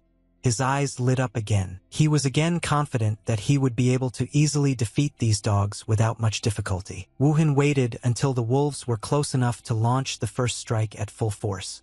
With one blow, Woohan managed to kill 4 animals at once. A few more sword swings followed and Woohan finished off the remaining ones. The system notified that the Soul Eater's cutting ability had been increased. Chan Noen watched the gameplay with delight and noted that her friend swung such a huge sword as if it were a feather. Woohan emphasized to himself that the way this weapon fit his hand was different from other types of weapons. Hannah watched her student's movements carefully and even opened her mouth slightly in surprise. Hannah was shocked to see her student perform a celestial moonstrike. Woohan was very pleased with the weapon he had managed to obtain. While he didn't hear what his new teacher was so surprised about, the girl didn't even know how to react correctly to such skills. Very soon Woohan was already standing calmly among the corpses of the wolves he had defeated in literally an instant. But now Woohan had to deal with the elite squads of these wolves. The dogs rushed at him in unison. These creatures were now an order of magnitude stronger than the previous ones and much larger. Woohan was completely unfazed and rushed to attack in response. Cha Sung-chul sank into the sofa wondering in surprise where Woo Hyun had learned martial arts, not to mention that his first strike resembled that of the heavenly moon Kim Hannah. Cha Noen said confused that as far as she knew her friend had never played sports, and then asked what if they were at the Coliseum. She wondered what kind of results he would have achieved there. At one point in the fight Woohan experienced some difficulty and almost fell into the jaws of one of the wolves. Woohan managed to regroup and aim his weapon just in time to attack another wolf. Hannah, watching all this from the sidelines, smiled contentedly. She thought this guy was more than just gorgeous. The Soul Eater's ability improved more and more, which was nothing short of gratifying. With each death by this sword, the sword grew stronger. Woohan exhaled a little and again heard some strange sounds from the thicket of the forest. Woohan listened and took a defensive stance, although not everyone understood what was actually approaching. A huge wolf's mouth appeared from behind the trees, exactly 10 times larger than all the previous ones. An entity in the form of a silver wolf came to Woohan. It was effectively the alpha wolf, and thanks to its speed and size, it was a true weapon of destruction. The creature crushed everything in its path. Wherever it ran, trees were torn up by their roots and the ground cracked beneath its feet. Woohan blocked the blow, but the silver wolf pushed him back. This fight was very difficult even for Woohan, and this beast posed a great danger. At some point it seemed that Woohan would not be able to cope with this monster. The boy barely dodged one of the silver wolf's attacks. Miraculously, he managed to jump back. Woohan immediately noted for himself that this creature was definitely much stronger than just an elite leader. But after thinking for a bit, Woohan decided that it meant nothing to him. Woohan seemed to have gained new strength and rushed at the predator, dealing him several blows. The Soul Eater absorbed the leader's soul and improved its ability. Hannah said with a smile that this is what she expected from the Bureau's best agent. The girl admitted that she thought about intervening because the entity in the LC was incredibly strong and very difficult to seduce. The presenter began to talk about how this mission was incredibly difficult and was designated with a high difficulty rank, but nevertheless it turned out to be even more difficult in reality. But now it wasn't a matter of difficulty. For some reason, the location wouldn't close even though the leader's essence had already been destroyed, and this was a very unique phenomenon. Hannah emphasized that they should find out where the legs were in this situation and led Woohan along with her. Woohan and Khan walked through the forest and soon stopped where the reason why the location was not closing could possibly be found. In one of the clearings we saw a large nest with an egg. Right before their eyes, the egg began to crack. The creature inside began to hatch. Hannah jumped back and asked Woohan to be careful because they could not even guess what kind of creature was in the egg. Well, to my surprise, a very cute and affectionate puppy crawled out of the egg. The puppy quickly freed itself from the shell and began running in circles around Woohan and Hannah. Hannah emphasized that this was definitely not the norm since an otherworldly being that was benevolent towards people was something impossible. Woohin asked the teacher if they should kill the puppy, and the girl explained that this was standard protocol, but the situation was unusual and they could take it to the lab and have it examined. Woohin didn't argue and took the puppy by the scruff of the neck and carried him along. Now they had to get out of this place and hurry to the laboratory to examine the puppy they had found. Woohin and Hannah returned to the HQ Measurement Control Bureau as quickly as possible, and upon seeing the puppy said they had never encountered anything like it. The scientist noted that research showed that this creature was not an otherworldly life form. The man also noted that they could only assume that the summoned entity was created with the help of some ability, to which Connor replied in confusion that none of them had such abilities. The scientist replied that they could also assume that the call could have come from the reverse planet Anya from the two of them, and promised that they would continue the research more thoroughly. Hannah asked if the Bureau would protect the puppy, and the scientists explained that it looked like it already had an owner, and according to the rules they couldn't provide protection to someone else's living creature. The system issued a notification that Lightning Wolf had been registered as Woohin's pet. At this point another announcement appeared about emergency server maintenance, and therefore it was worth interrupting the broadcast. Chan Noen was confused because her friend had just received a pet that didn't exist in the system, and suddenly they announced that an update was being downloaded. It seemed like the game might have been urgently updated because Baek Woo-hyun got a pet, although people in the chat laughed at this, saying that everyone had an overreaction. Well, it was only worth testing this in practice, and that's why the stream had to be interrupted. The stream ended soon after. The man approached the TV with the remote control to turn it off. In a conference room in the US on Planet Earth, HQ couldn't figure out what stream they were talking about. Baek Woo-hyun was believed to have discovered a fully adaptive artificial intelligence that even they themselves were unaware of. They had been keeping an eye on him for a long time, but now they could no longer remain uninvolved. A system update occurred that even the developers were unaware of. Sophia, the lead developer of Reverse Planet, couldn't find a reasonable explanation. One of the developers stood up from his chair and said that everyone knew that there was only one person who could do this, and his name was Isaac. Isaac was the former chief designer of the Reverse Planet, a renowned genius but currently considered missing in action. Sophia thought that this weirdo, as expected, had disappeared from the radar for a reason, and she still didn't think that he would close the server to arbitrarily update the game. Sophia asked the others what happened to the Deus, and they told her that they tried to wake him up, but there was no reaction yet. Deus was an artificial intelligence created by Isaac to help develop the game, but since then Zeke has disappeared and stopped functioning. Sophia stated that it was worth checking if there were any other update files that they didn't know about, because if something like this happened again they would be in serious trouble. Another of the developers was indignant, emphasizing that they would hardly be able to find them, since if Isaac didn't want them to find them then it would be impossible, but Sophia sharply retorted that they were obliged to do this at any cost. Sophia also added that they should have put Baek Woo-hyun on the priority list and continued monitoring the live broadcast so that they could immediately take action if something happened. Sophia tried to guess what Isaac could have planned, but she was absolutely sure that she would not let his plans come true. Soon, an anonymous viewer 62 donated 5 million won for Woo-hyun to complete the mission. This anonymous viewer explained that Woo-hyun would need a trusted companion for his next mission.